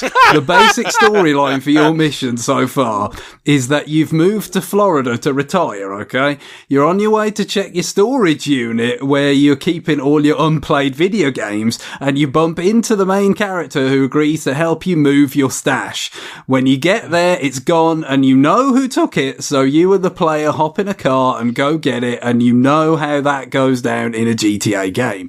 They want about 7 hours of driving dialogue, and they want to do some mocap as well. It's gonna be gold. Now, the last bit is a general close, so I shouldn't presume that you'd want me to read that. Oh yeah, John, why don't you close it out? Now tell me I'm not taking good care of my boys. If you think you could do better, please let me know. If you didn't have me as your manager, what kind of voice acting roles would you cast for yourselves? What would you cast each other in? I like cast. So the funny thing is, I was thinking early on, I want to cast John Lindemann as John Lindemann. But like it's so perfect. I want to cast John Lindemann as John Lindemann in Mario Party Jamboree. I want my choices to be Peach, Goomba, Waluigi, or John Lindemann. Just my me in there. As a me. Yeah. One of those like Generation 2 me's that were super detailed. Mm-hmm. You like one of those with a custom outfit and everything. Yeah. I think you'd do really well in that role. I think it would be the right fit for you. Based on what criteria? All right. Let's try it out. John, I just stole 3 stars from you. What noise do you make? I don't know. I guess that would be my noise right there. I don't know. Is that good? It's perfect. All There's right. no notes. Absolutely. Yeah. You just won a mini game. It was a 3-on-1, so you stole everybody's coins. What's your reaction? Come on. You just stole their coins. Why are you coming on? Yeah. All right. Oh, so you're saying God. I should celebrate? Yeah, you won. Okay. Yeah, you just took 30 coins from these fuckers. Nice. You'd have to have nice in Nice. there. I say nice all the time. Yeah. It's one of my crutch words. It's Everybody has crutch words. Words that they say all the time. Even when just words that they reflexively say, "Hey, I just did this. It's really good. I'm really happy." Nice. Even though I'm not even listening and I really don't even know what they've said like to me. You're coming on to them. It's maybe I'm coming on to myself. All right, sorry. Not Sorry. public. Not public. Maybe bad. Mario Party's an E10 plus game, John. Please. Maybe bad phrasing. Maybe. I'm gonna have to recast you in Q4 if you keep this up. So pretty quiet role. John Lindemann. Just animal sounds. Mm-hmm. Just human animals. Animal sounds made by a human. I would love to have a role in GTA 6 though. That would be hilarious. Even if you're only an extra, that would still be really funny. Yeah, being an extra would probably be ideal. I don't know what I would say on the car dialogue. I don't know. That would be heavily dependent on the context of the story. I think you need. That'd be funny. I think you need to just go talk about the shittiest movies you've ever seen for 6 hours. Yeah. Yeah. I mean, that story there about the storage unit. I don't know. There's something ironically, there. I actually do have a storage unit that I want to get rid of, and he's probably basing that on the story I've told about how my storage unit got broken into and they stole all my shit. So, yeah, it does happen. So, in other words, I would bring a lot to that GTA 6 role about that whole storage unit. I would bring a lot I can to it. feel it. I'd be working from personal experience. What we in the business. Verisimilitude. That's what they Yeah. look. That's what they look for. That's where I was about to go. It's what we in the business call verisimilitude. That's what they look for in those pastiches of gangster movies. Is absolute verisimilitude. Mm-hmm. Yeah, if it's not believable, then who's going to believe it? Obviously. Yeah. I do like the idea of you moving to Florida because I feel like you would be miserable as fuck. I actually like Florida a lot, actually. Really? I do. I feel like dealing with Florida people would drive me insane. Yeah, that's the problem. Like Florida, if we could just kick all the people in Florida out of Florida, it would be wonderful. Right. I think I liked Florida before Florida's become Florida. Really, if that makes any sense. Before it blossomed. Yeah. Yeah. No, that's fair. Yeah, I don't know. If I could be anything, if I could be any role, if I could bring my vocal range to any role and be given absolute freedom to interpret the role as I see fit, I want Horace Show Pony. That would be pretty good.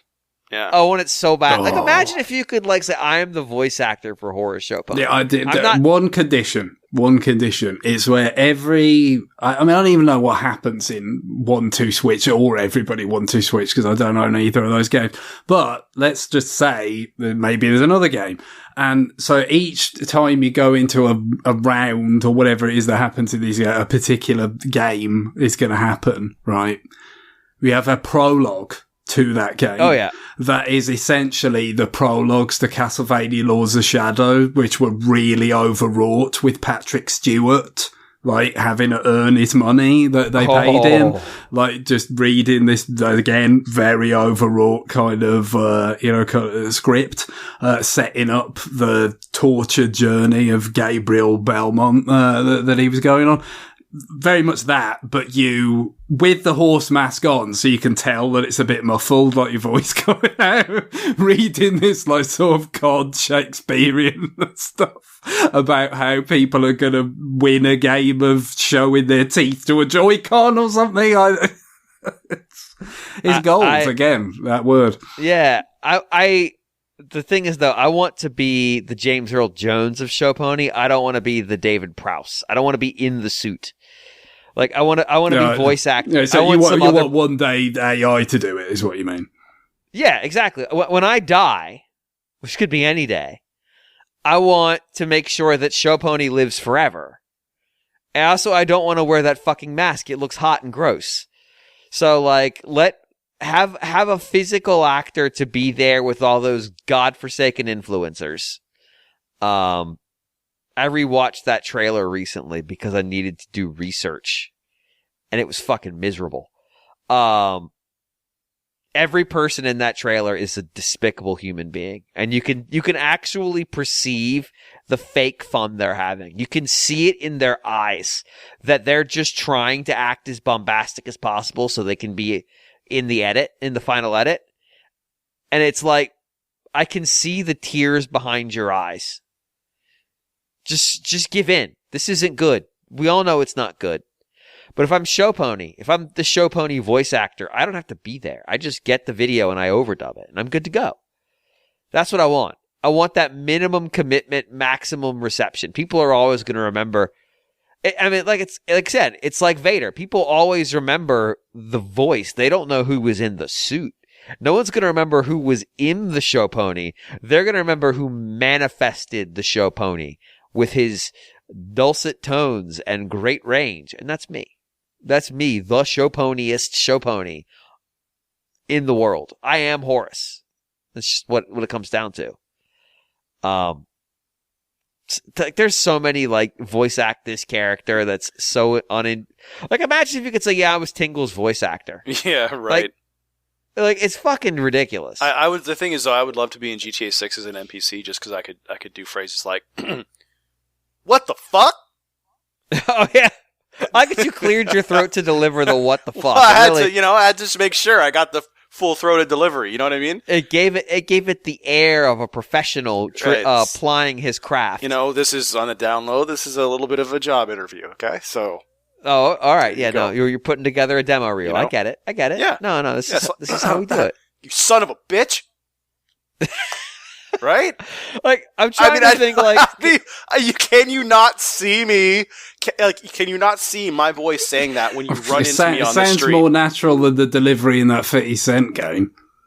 Oh, which one? They're both so good. I can't. Whichever one I saw a clip on a stupid fucking. It was Blood in the Sand. I guarantee you it was Blood in the Sand. It was on, so much worse. It was on over here. Charlie Brooker who ended up creating Black Mirror. He used to do like a roundup of like media for the whole year, like just dumb stuff that happened. And a lot of it was dumb stuff in the news.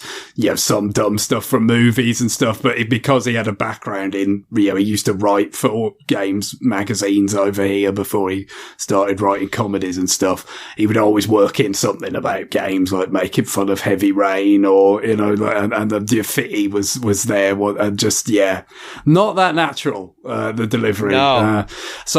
When I saw Escape Plan, which he's in with Stallone and Schwarzenegger, I was prepared for how wooden he was going to be. It's hard to really find it in your soul to yell at Tony Yayo for the 38th time in a day. But that's what he does in that game. It's so, Blood in the Sand is particularly ridiculous. John, if you haven't played it, you should find video I of need it. To play it. That's kind of that's sort of on my to play list along with any of the Def Jam Fight for New York games. But those are good. Those are Aki those are Engine actually games. well done. Yeah, they're well done. This is like the first 50 Cent game is, for what it is, fine. Blood in the Sand is a goddamn nightmare. There's a Gerstmann video of him playing it for like the first time in 10 years. Because of course he played it at launch. Yeah. And he's just losing it at how ridiculous this fucking thing is. Yep.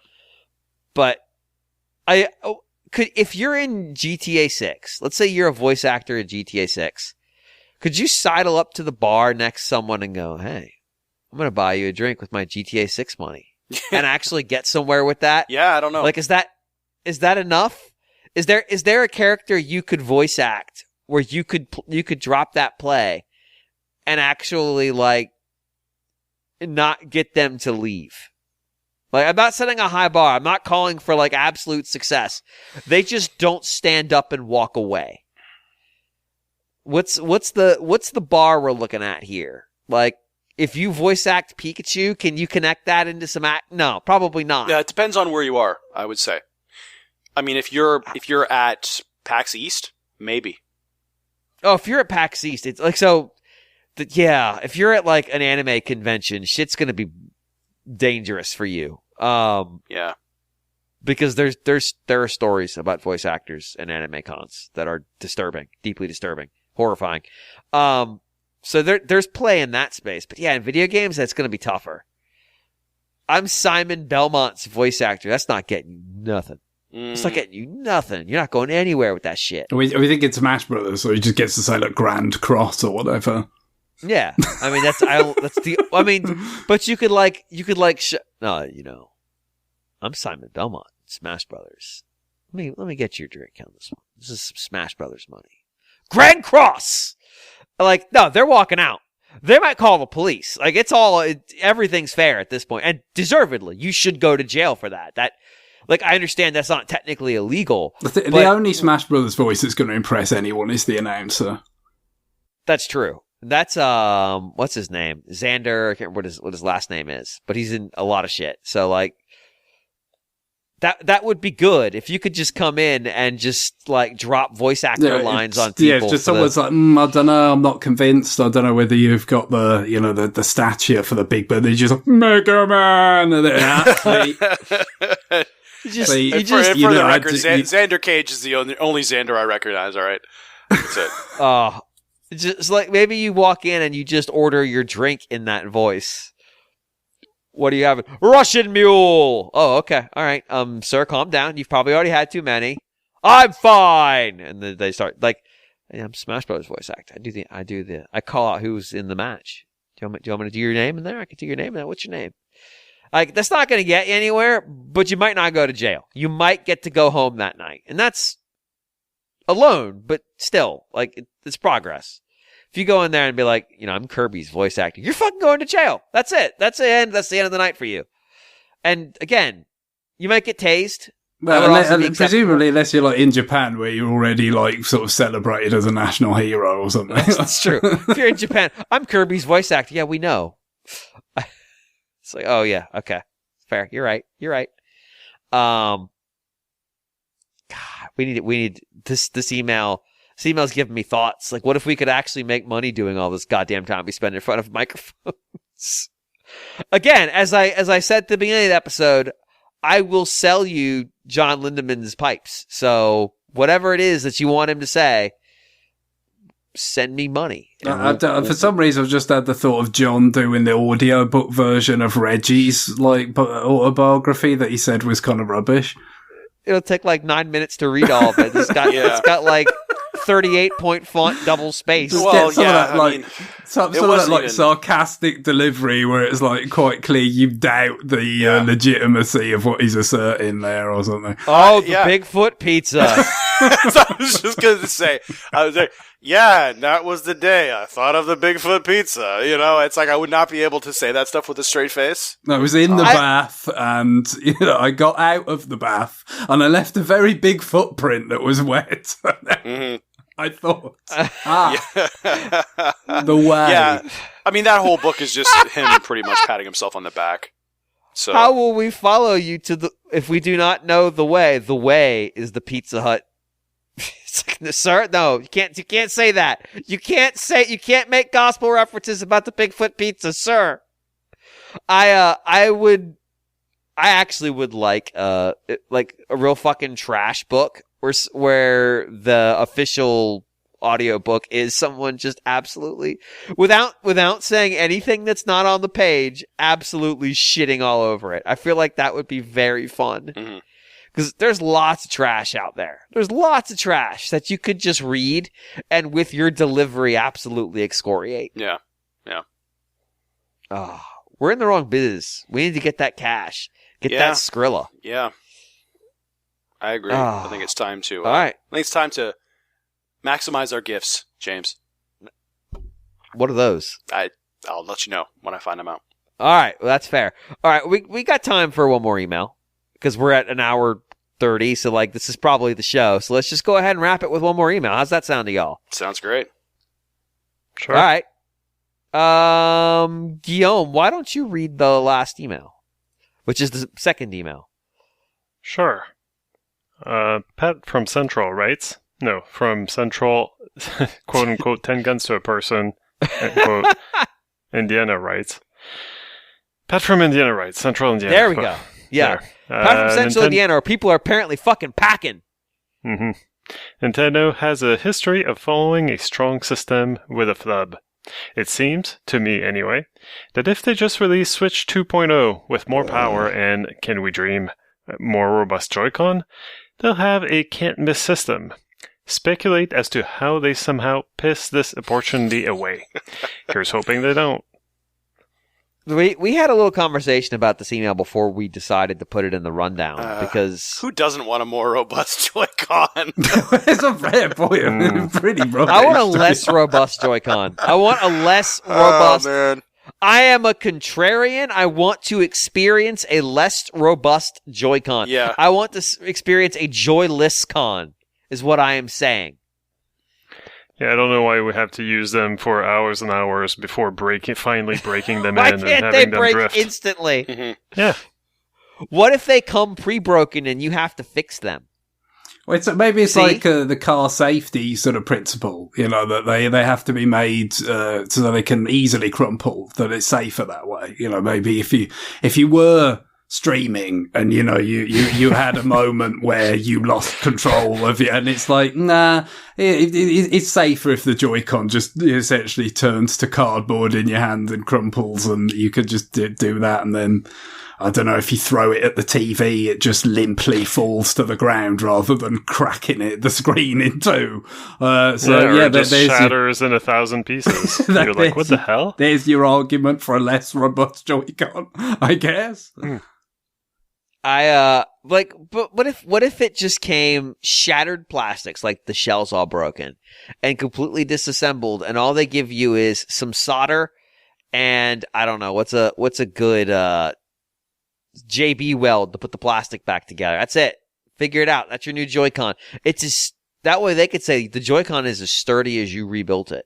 And every Joy-Con's broken differently, so every Joy-Con's every Joy-Con is a Labo project. Yeah, exactly. I was going to say, Nintendo is more likely not to give you plastic, but to give you some cardboard and some rubber bands. But that didn't work out. So let's take it a step further. Let's take it to Mother Nature's gift to humanity, petroleum. And we'll take it a step further and make it out of plastic and glue, which is also basically just petroleum. JB Willard has a bunch of shit in it. Basically, it's a petroleum-based product, I believe.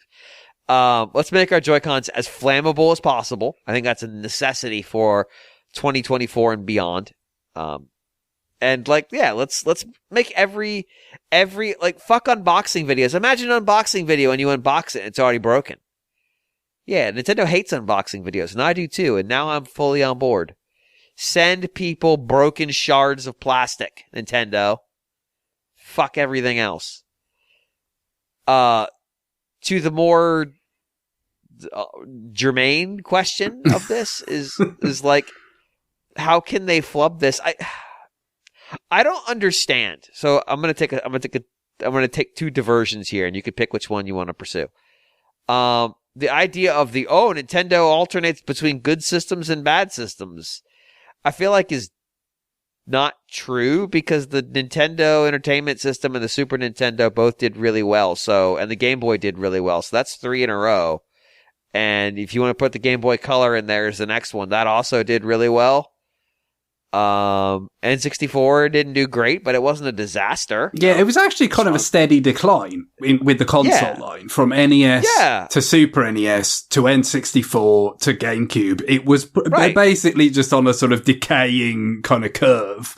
And the field just got more crowded, and that's largely the root cause here. Yeah, and some notable missteps from Nintendo themselves at times. I don't know what you're talking about. Virtual Boy was a huge success. We're leaving that out for the time being. Obviously, the portable systems was a bit of a different thing altogether. But that was a pretty smooth decline until Wii, which was a huge jump back up. And then, of course, you've got, if you say, to Wii U, then, well, they couldn't follow that up very successfully. And then Switch has gone, way back up again. So it's a localized kind of thing, really. But I mean, I think the bigger distinction to be drawn, is the fact that, all these times, when we think of, the DS was really successful, the 3DS was significantly less so, and only, succeeded to the extent that it did after some very, very hasty and dramatic, kind of interventions to save it from potential disaster, essentially, with the price cut, and diverting their development resources away from Wii U, we must assume, to make projects like New Super Mario Bros. 2 and so forth, to try and, get the system on its feet. So in some ways, we can't necessarily even think of like the Wii U and the 3DS as like separate troubled follow-ups to your more successful predecessors, because it's to some extent, I mean, I don't know how much one can, the hypotheticals, counterfactuals, they're all bloody meaningless anyway. But I don't know how easily one could envision a scenario where if somehow the 3DS had just been able to go about its business and succeed without having to divert their attention and resources to that the Wii U would have been vastly more successful than it was. But, again, we will never know. But the real difference there is the fact that they had two separate platforms, product lines that they were trying to iterate on. We had Wii and we had DS to become 3DS and Wii U. We don't have that anymore. And so the dynamics are very different. And that's the point. It'll go all the way back to, the early days, to the 80s, and where, we had Yamauchi and his belief that, like, basically, there was a 3-year cycle built in that people would lose interest in things after so many years. So, you had the situation where Famicom, they had to bring out the disc system in 86 to, they were assuming it was going to lose steam and that they would have to reinvigorate it with that. 3 years later, we had the Game Boy, and then the Super Famicom came out, and then we had, eventually, I think this was probably the biggest gap I can think of between major sort of distinct platform launches, from Super Famicom to Nintendo 64, leaving the Virtual Boy out as I am there a bit. But I mean, even Super Famicom to Virtual Boy was about 5 years, I want to say, in Japan anyway, because Super Famicom was the end of 90 in Japan. But, then of course we had, with the Pokemon revitalizing the Game Boy, we'd have Game Boy Color in 98, then we'd have GBA and GameCube in 2001, and DS in 2004, and the Wii in 06, and so forth. So we had a long time where you wouldn't go that much more than 3 years without some sort of new Nintendo platform, and a lot of the time it'd be trading back and forth between handheld and portable. Well, that's stopped now. We're already at the biggest gap between Nintendo platforms that there will ever have been, because we must assume now that at the earliest, the follow-up to the Switch is going to be in March of 25, which would be 8 years even after the Switch. Which, again, they've never gone 8 years without launching a new platform before. And that's just the sort of world you can live in now, where, for a number of reasons, really, platform cycles do seem to be a bit longer, in general. But also, you've got the fact that just with this consolidating merging the two, portable and handheld, portable and console into one device. It's, now we've got this one line. I don't think it's quite the same as it used to be, because I think one of the problems that you had with Wii U, for instance, was this notion that, so many of the things on it were things that you could play on 3DS to a fair degree, it's like, well, what's the sort of impetus for people to buy this new Nintendo system if it's like, well, Mario Kart 8 might be cool, but I've got Mario Kart 7's over here. It didn't come out that long ago. Super Mario 3D World might look cool, but Super Mario 3D Land is over here and it didn't come out that long ago. New Super Mario Bros. 2 and the list goes on. All of those things don't really apply now because, again, it's a single line.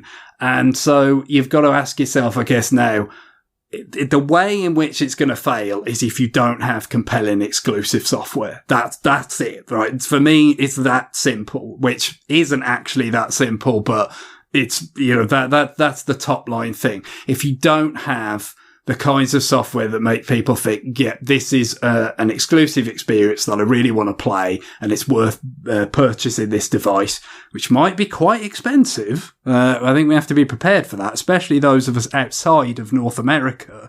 Better be prepared for or even in North America. Yeah, in North America, but not the US. Yeah, US. Exactly. If you're in a country that does not have the dollar, the US dollar as its currency, basically, be prepared for it to be expensive. Given that your price of entry, is the exclusive software going to be attractive enough? That is the question. And I guess that is very much yet to be seen because we have no idea yet. We have no concrete specifications. Anyways, all sorts of things out online, I'm sure, but about what the system is going to offer in terms of experiences that its predecessor could not. But that's where the battle is going to be won or lost. And I guess the one thing that they have on their side versus some of those examples from the past is just that this cycle is 8 years old, and there's a leap they can make there in terms of technology and in terms of design and just in terms of, people being ready, being some sort of pent up demand for Nintendo hardware. That hasn't been exploited or satisfied by, usually we might have had a mid-generation refresh in the vein of a DSi or a new 3DS. Some functionality. We haven't had that. We haven't even had that. Even though it's the biggest gap ever, we haven't even had something like that in the middle of it. So maybe there's such a pent-up demand that the software won't even have to do that much of the heavy lifting. And that's going to make everything a lot easier for it to get off to a good start. And when it does get off to a good start, then it becomes almost a bit of a self-fulfilling prophecy, right? It's like, people are buying this. It's going to be a viable system. So I can feel secure in buying it and not being lumped with something that I'm not going to end up using that often, because that's going to be the problem, right? Is that people will be reticent to buy something, especially if it is expensive, when it's like, is this thing going to turn into a paperweight because it's not that successful and it doesn't get that robust of support? And I mean, if it gets off to a good start, a lot of those concerns get put to bed right away. Right. I mean, to me, the biggest issue is, does it have a compelling offering that connects with audiences? Like, it's easy to go, if you just do Switch again, it will be a success, but you can't say that. Like, there were, and we've talked about this before, there were a million environmental factors that made the Switch a success that Nintendo had no hand in. And short of the Nintendo Biolabs, I don't think they should have a hand in them. There was yes, they launched with a game that was super compelling and had a new take on a franchise that probably needed one. That certainly drove interest. They launched with a novel concept. If you just make Switch 2, it is not a novel concept. And you can talk about whether or not that is a good idea to produce something novel.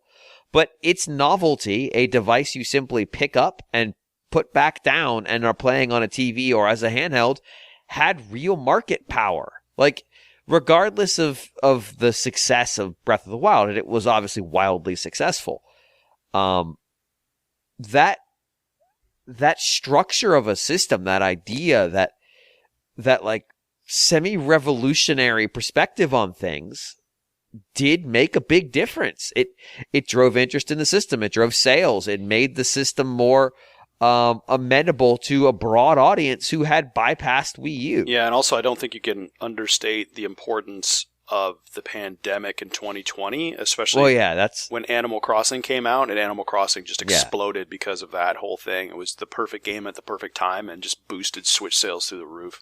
Certainly, in terms of how do we end up with an 8-year cycle without a mid-cycle refresh, that is the key feature that made that possible. So again, that's why Nintendo Biolabs are so important to the 8-year viability of the Switch successor. Like, that's why this, it's a cliche, but the whole like lightning in a bottle thing, like, it is a bit futile to simply say, we recreate everything about what went right before. And, like a gambler just putting their, chips on the same, numbers at blackjack or something, and wanting to pay off. Like, the circumstances aren't going to be the same, just by necessity. So there's some things, that are probably going to have to be different. But I do think it's more difficult to kind of project than it was in the past, where Nintendo more quickly had different bits of hardware coming out for less money, and you kind of said, well, we've got to differentiate these things with, things like dual screens and, a Wii remote and all this kind of thing. Shit. That is a little bit of a different proposition than, bringing a new platform out for the first time in 8 years, when you kind of proved how, viable. Because that's the thing, you mustn't forget, especially in the earlier days of the rise of mobile gaming,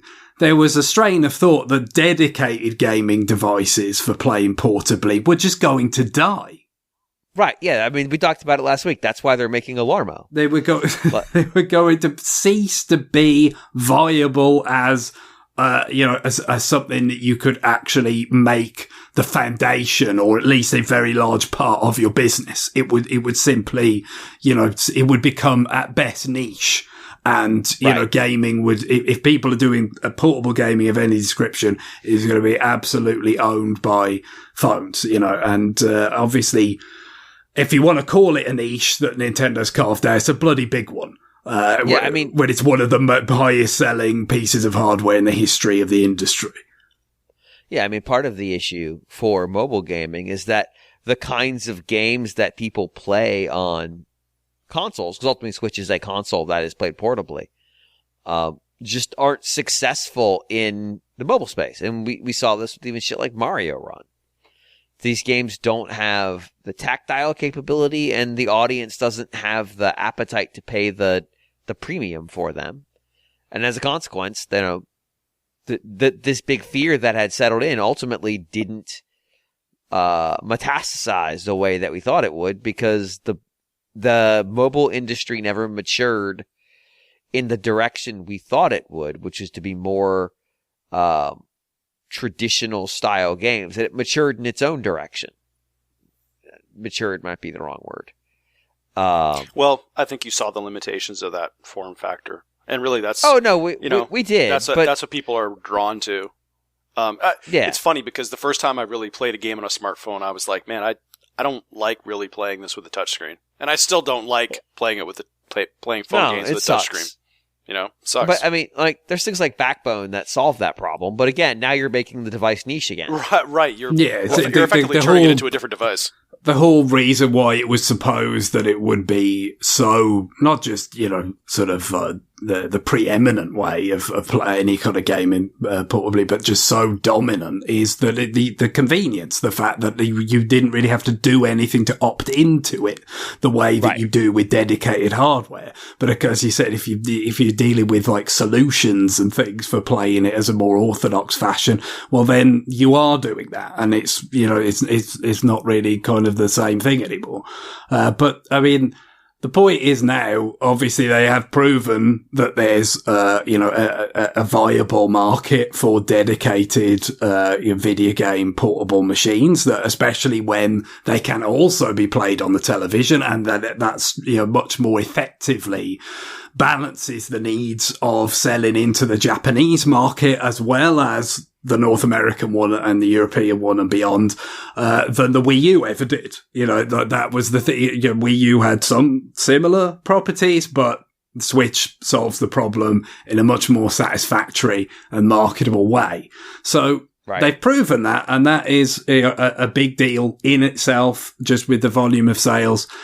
But yeah, I guess the easy thing to say is the software needs to be compelling enough to get people to pony up what will likely be, even probably in the US, a very significant price of entry, right? After everything that's happened. And the greater, I think what you have to say, the biggest, in the 8 years that will have elapsed is for all the stuff that's happened in between, what that, and really kind of those things that have happened in between pandemic and supply chains and all this kind of stuff, they have an effect in and of themselves.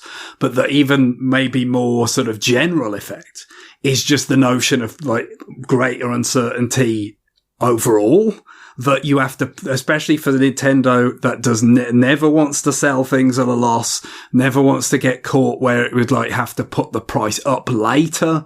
Because that's always a wrench to do. I mean, I know Sony have basically done it with PS5 and stuff, but, it's not really a situation they want to be in. So they are probably going to price it, pretty high just in case, basically, because they have to price in for the possibility that there's going to be more volatility and more stuff that's going on in the world and the global economy that's going to disrupt things than probably they would have imagined when they were setting a price for the Switch back, in 16 and 17. The world didn't probably seem like such a volatile place back then. So what software is compelling enough to get people to pay that much money? I don't know. That's the really tough question. This is why, Nintendo gets paid the big bucks, right? Is to come up with this stuff. But it's maybe the easiest if we're just, got, I've read some sales chart glasses on, is like, well, Mario Kart 9 mic drop, job done. But I don't. Mario Kart 8 clicked on something. Like, Mario Karts are broadly successful, but there's something about 8 Deluxe that is different. It's a phenomenon, right? It really is kind of we saw Mario Kart become the big seller really in that kind of DS and Wii generation. It kind of became like the franchise for them that wasn't, Wii Sports was a pack in, so technically maybe that sold more, in that case, but yeah, I think that was the beginning of like, okay, Mario Kart is actually the biggest thing they've got. But even that is something that what Mario Kart 8 Deluxe has done has just kind of dwarfed. But again, is that therefore so easy to say, oh, well, it's been however many years, especially if you're going back to the Wii U game, it's been 10 years, 11 years by the time we get to 2025. Here's Mario Kart 9 finally, and that's just going to be almost irrespective of what the game actually contains. That is just such a big, it's finally here, the actual follow-up to this, one of the best-selling games ever, that is automatically has the gravity to get people to get on board straight away. Maybe, I'm not going to say no to that, because it would seem kind of silly when the absolute market force that it is. But at the same time, I can imagine it being a case of if there's nothing that like obviously different or exciting about it in terms of functionality or design or aesthetic or anything it might be, that people are like, well, no, I could just keep playing Mario Kart 8 on my Switch and I don't need to spend however many $100 it's going to be to get there. So I don't think it's that simple. That's for sure. I think it's got to, I just don't think it can say, it's more powerful. I don't think that's enough. I think it needs more. What that more is, I don't know. But I feel like there's got to be more to it than that. And I know that freaks people out. Oh, no, they're going to put weird shit in there. Maybe.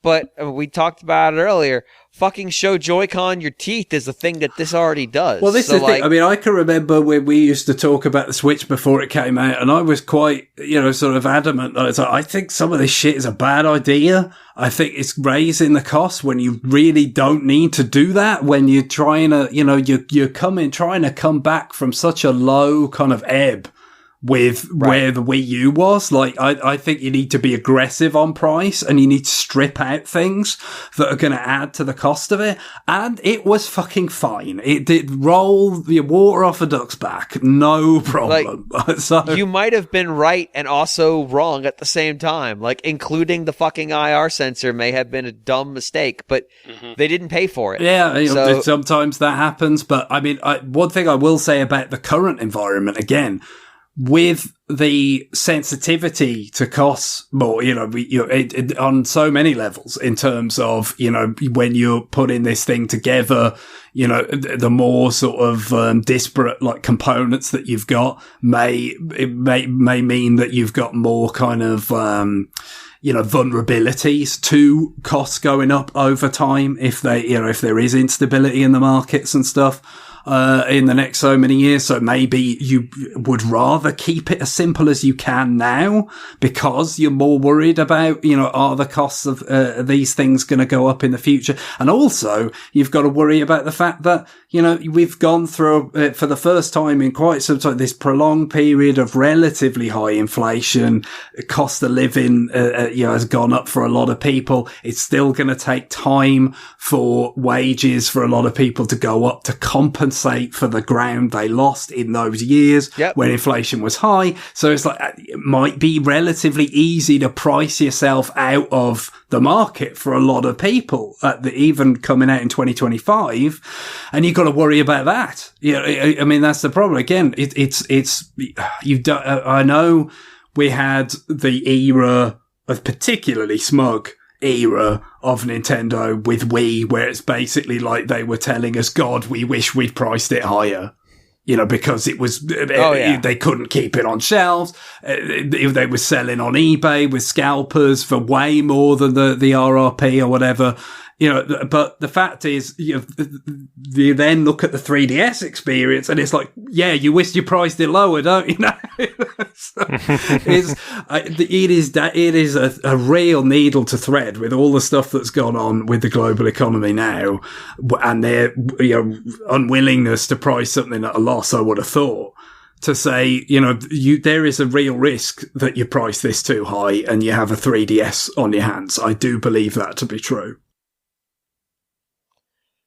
Yeah, no, it's true. Like they could do everything right and not have success. I think anybody who simply says, they just need to make Switch 2 and they will have success is not fully grasping that Nintendo isn't in control of this ship anymore. Well, this always makes me think of Sony with the PlayStation 4.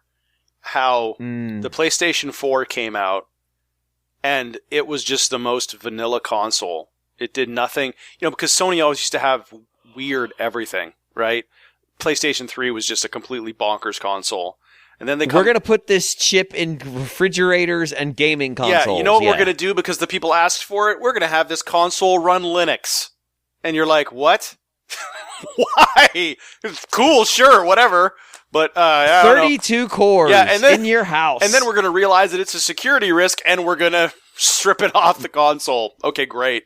I don't know who thinks of these Corporate things. Wants to sell Blu-ray players. Right. Well, Yeah, and I think PlayStation 4, it was just such a vanilla console, and I remember the one interview where one of the Sony executives, so it sold like hotcakes, and then I remember the one interview with one of the Sony executives, and they said, yeah, we really don't know why it's selling.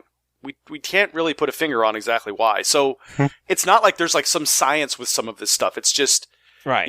People start buying it. I was never really impressed. And well, the thing is, I was never impressed really with the game lineup for the PS4 at launch, right? There was a long period after launch where he really didn't have many exclusive games or anything really impressive, but people were just buying it, I guess, because they were in the mood to buy PlayStation 4s. I don't know. I suppose some people might say because the Xbox made, it's in the US anyway, the Xbox made such a dog's breakfast out of following up the 360 that it wasn't really what Sony did. It's what they didn't do. They didn't bugger it up the way that Microsoft did. And Sony, of course, could not have predicted that, but basically what happened was that Xbox played right into Sony's hands, so everybody that was in the market for a new console, they all bought the PlayStation 4. Or people who would have sat and waited to see how it played out. Right. Said, Xbox has fucked it up early. Yeah, Xbox is just completely, they're a bunch of idiots. Yeah. So, yeah. And there's just stuff like that where, now, does that apply to Nintendo? I don't know, not really. They're kind of in their own lane. Yeah, that is the interesting point. Again, I mean, I've had the PS3 and the PSP, so I've owned Sony hardware, but I've not regularly upgraded it or anything. So I guess maybe to me or people like me, it can just kind of seem like they just trot it out with the numeral has gone up by 1 and it's more powerful. Yeah. And, like that's it. That's all you got to do. And it's a lot of the time, unless you're doing the really wacky shit like the PS3, where, as James already mentioned, they were so arrogant that they thought they could do all this stuff that had fuck all to do with games, and this Trojan horsing of winning a format war for films, and jacking up the price and all this other stuff.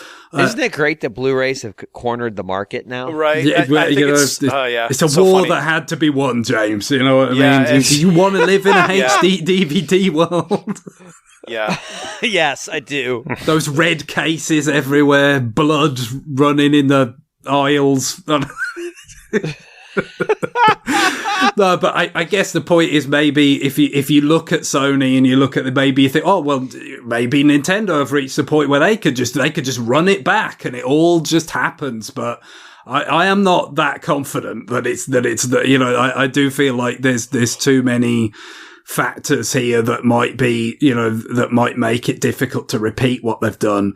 Although, like, the two things I would say, I've already mentioned the pent-up demand, which I think is going to be greater than it's been in the past because we simply have not had a drought this long without substantial new Nintendo hardware before. And then the other thing is, and this is regional, obviously, so it has a limited effect but it has some effect on the global position, is they just totally own Japan. And Sony has almost abandoned Japan with especially. Yeah, they've acceded it. These price increases that going along with obviously the currency fluctuations in Japan with the yen using a lot of value against the dollar. I mean, they've priced it so high now. It's a niche product in Japan, the PS4. Yeah. I mean, it already was because there's been so much of a greater inclination to game portably in Japan for many years. But now that it's just ridiculously expensive and all, Nintendo owns that. I don't know what they'd have to do to mess up just owning Japan. And what that should bring with it is some level of like third party support, for developers and publishers that have the ability to make money out of the Japanese market, substantial amounts. That at least maybe could help give, some confidence and a shot in the arm to the early period of the Switch's successor. That is, look, this company's got games for it, that company's got games for it. So, maybe this is something worth investing in because I think that those companies that are most interested in the Japanese market will be very, confident that whatever happens, that it will be doing, it will be commanding the majority of that market in the future. Because let's face it, I mean, the start of the Switch, it was so tepid. from people like Capcom. That just like, okay, we'll do another version of Street Fighter 2, see how that goes. Mm-hmm. Non-committal doesn't really even begin to describe it. I mean, there was so much skepticism about what Switch could achieve after the disaster of Wii U and so forth. It had to prove itself. You would have thought one thing the Switch's successor should have on its side is a bit less of that. But there's still, I would have thought, especially outside of Japan, it will have to prove quite a lot to a number of the players, the publishers in the industry. Yeah. I don't think you can also discount the influence of the Steam Deck, which came out in 2022. Which you can't, but it's still a relatively niche product. It is, but it also doesn't make the Switch as unique as it used to be. True. So, it's not, like how much market knowledge is there of Steam Deck, like beyond the enthusiast crowd? I don't know. Yeah, I don't know, but I'm sure Nintendo is looking at it, saying, "Oh, sure, yeah, like this, we can't just come out and trot out the same thing again. We have to differentiate ourselves from other stuff on the market," which is what they did with Switch. Switch was like nothing else on the market.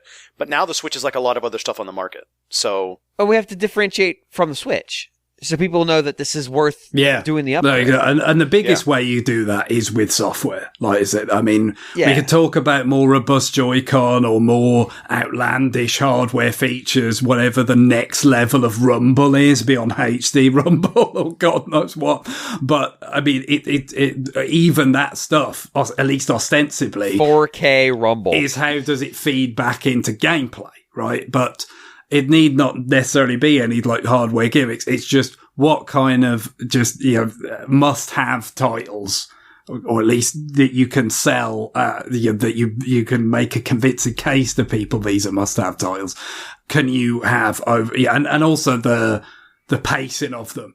Like it was a bit thin in that first year of Switch, but they just about managed it in terms of, working from Zelda to Mario Kart to Mario Odyssey later in the year, like with like Splatoon in the middle and stuff. Like it was, you could tell, it was a bit of a rush and, it was all a bit kind of, seat of the pants, to get that first year the way it was, but they did it.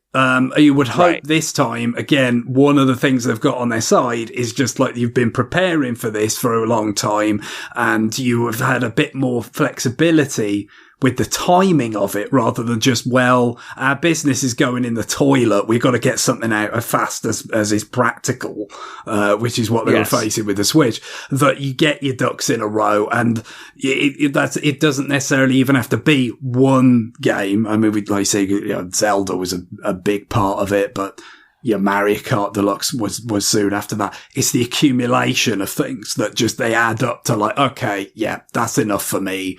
I'll pay the price of entry. I'm good. And then that builds the momentum you need to carry you through the rest of the year and into the years hence. Yeah. Games. There's your answer. Put out a lot of games. Yeah. Make the system look successful. Yeah. Here's a fun little fact for you. So talking about the PlayStation 3, so the PlayStation Pro is $700. That's not fun at all. No. Or the PlayStation 5 Pro. Inflation-wise, $700 now would have been $450 back in November 2006 when the PlayStation. $599 US dollars. I believe we did touch on this in one episode. Yeah. Like there was no that is still the king. That PS3 price. Because when you flip it the other way around, that $600 price tag in November 2006, I believe now it's about $938. Yeah. I mean, that is an insane price. Just the absolute apex of arrogance. Yeah. Well, and again, it was driven up by other strategic interests in the company. Mm-hmm. It's like you could have just said no to the Blu-ray player. Mm-hmm. Like, you would have had to release games on multiple discs. Whoop-de-fucking do. You know how much DVDs cost to press? I know the answer to this. It's like 10 cents. Yeah. You know how much Blu-rays cost to press? Significantly more. So in the end, it probably still cost you more. So, like, good job, idiot. you won the Blu-ray war and then lost to Netflix anyway. Good fucking job. You did it. And we just lost somebody. We just lost John. Oh, I guess John was upset because I made fun of his precious Blu-ray. My mistake. I apologize. It's obviously better than HD DVD and high pack DVD or whatever that UK based. We're gonna make HD DVDs too. I think it was high pack. It was something stupid like that. Yeah, you got to play something on your add-on for your Xbox 360, haven't you? That's true. Yeah, no. I wish I had been smart when the HD DVD failed and just bought like 12 of the 360 HD DVD add-ons just for the picture when they were selling them at like 10 cents a piece. To be like, yeah, look at them. Look at all these HD DVD players I have stacked up on top of one another, daisy-chained together like a lunatic. It's crazy. But no, unfortunately, I did not smartly buy a dozen 360 HD DVD add-ons when they were everything must go clearance. What a weird era. It was, but everybody had a format war to win, and Microsoft didn't really give a fuck, but they took the money to do it anyway. I don't know. I think we've hit the bottom of this question. It's email. It's success. It's looking successful. I will say one other thing is they need to your point, Greg, they have to build up a war chest of games. They also have to build up a war chest of units so that initial surge of sales looks as good as it can possibly look. And it's a balancing act because obviously, you've got to be able to maintain a smooth supply. You don't want a situation where, people can't get them. But equally, you don't want to end up with too many. And the notion that, this thing is not flying off the shelves either. I've never put too much stock in the notion that, the Wii being impossible to get, made it that much more desirable and that actually contributed to its success. But, there's some value in perceptions of, again, that this is something that it has a high demand in the marketplace and by inference is going to keep buy one. Yeah, you should buy one because other people are buying and playing these things, and by inference there's going to be more games for it that are worth playing because there's going to be so many people owning them like that. It's another kind of tightrope to walk, and I can only assume that at least having that greater flexibility to plan for it, versus the rather more desperate, hasty nature of the Switch launch, should, at least give them a bit more, kind of margin for error, a better shot at getting it right. Yep. All right. Anything else? I think the feature is that this will integrate Tate mode from the get-go. In fact, that's how you differentiate it from the Switch. It's only Tate mode. Yeah, well, it's going to be vertical first, and it's going to be awkward to hold if you're trying to go the other way, horizontal, I mean, the physics would dictate it'll be awkward to hold regardless of that. There was something, because I remember when the Nintendo Museum was first talked about, and they kind of did that video showing the stuff, some of the stuff that was there. And it was kind of like, that's okay. But people wanted to think, would have been nice to see things a bit more interesting, things that hadn't been shown publicly so much in, years past. Sure. And apparently there are some prototypes that haven't really been seen before that you can look at if you go to the museum itself. And one of them is a DS design that was primarily around book mode. So, that was God. The actual buttons, the D-pad and buttons were to the side of two vertically oriented screens.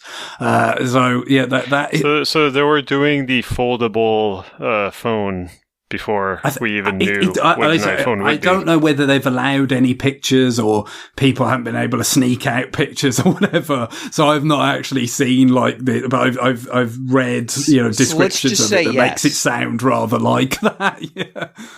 Let's just say yes, and we can be on the cutting edge of the answer. And we can't be proven wrong because there's no photos.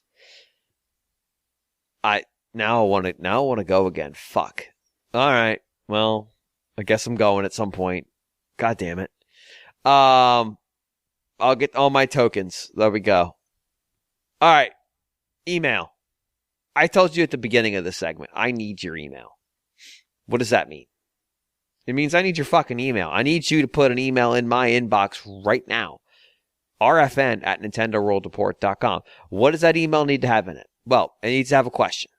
It could be a topic, too. I'll take a topic that you want us to talk about.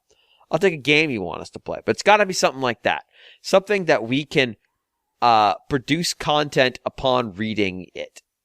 I don't want you to send me, like, your multi-level marketing schemes. I don't want your press release about fucking book that somebody wrote. You're going to make the author available. That dumb horse shit. I don't want Spotify's updates that you can have people chat while they listen to your episode. That sounds like hell. I just want your questions because we need them. I want your questions. Send them.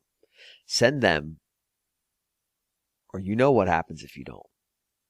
To rfn@nintendoworldreport.com. That's rfn@nintendoworldreport.com. rfn@nintendoworldreport.com.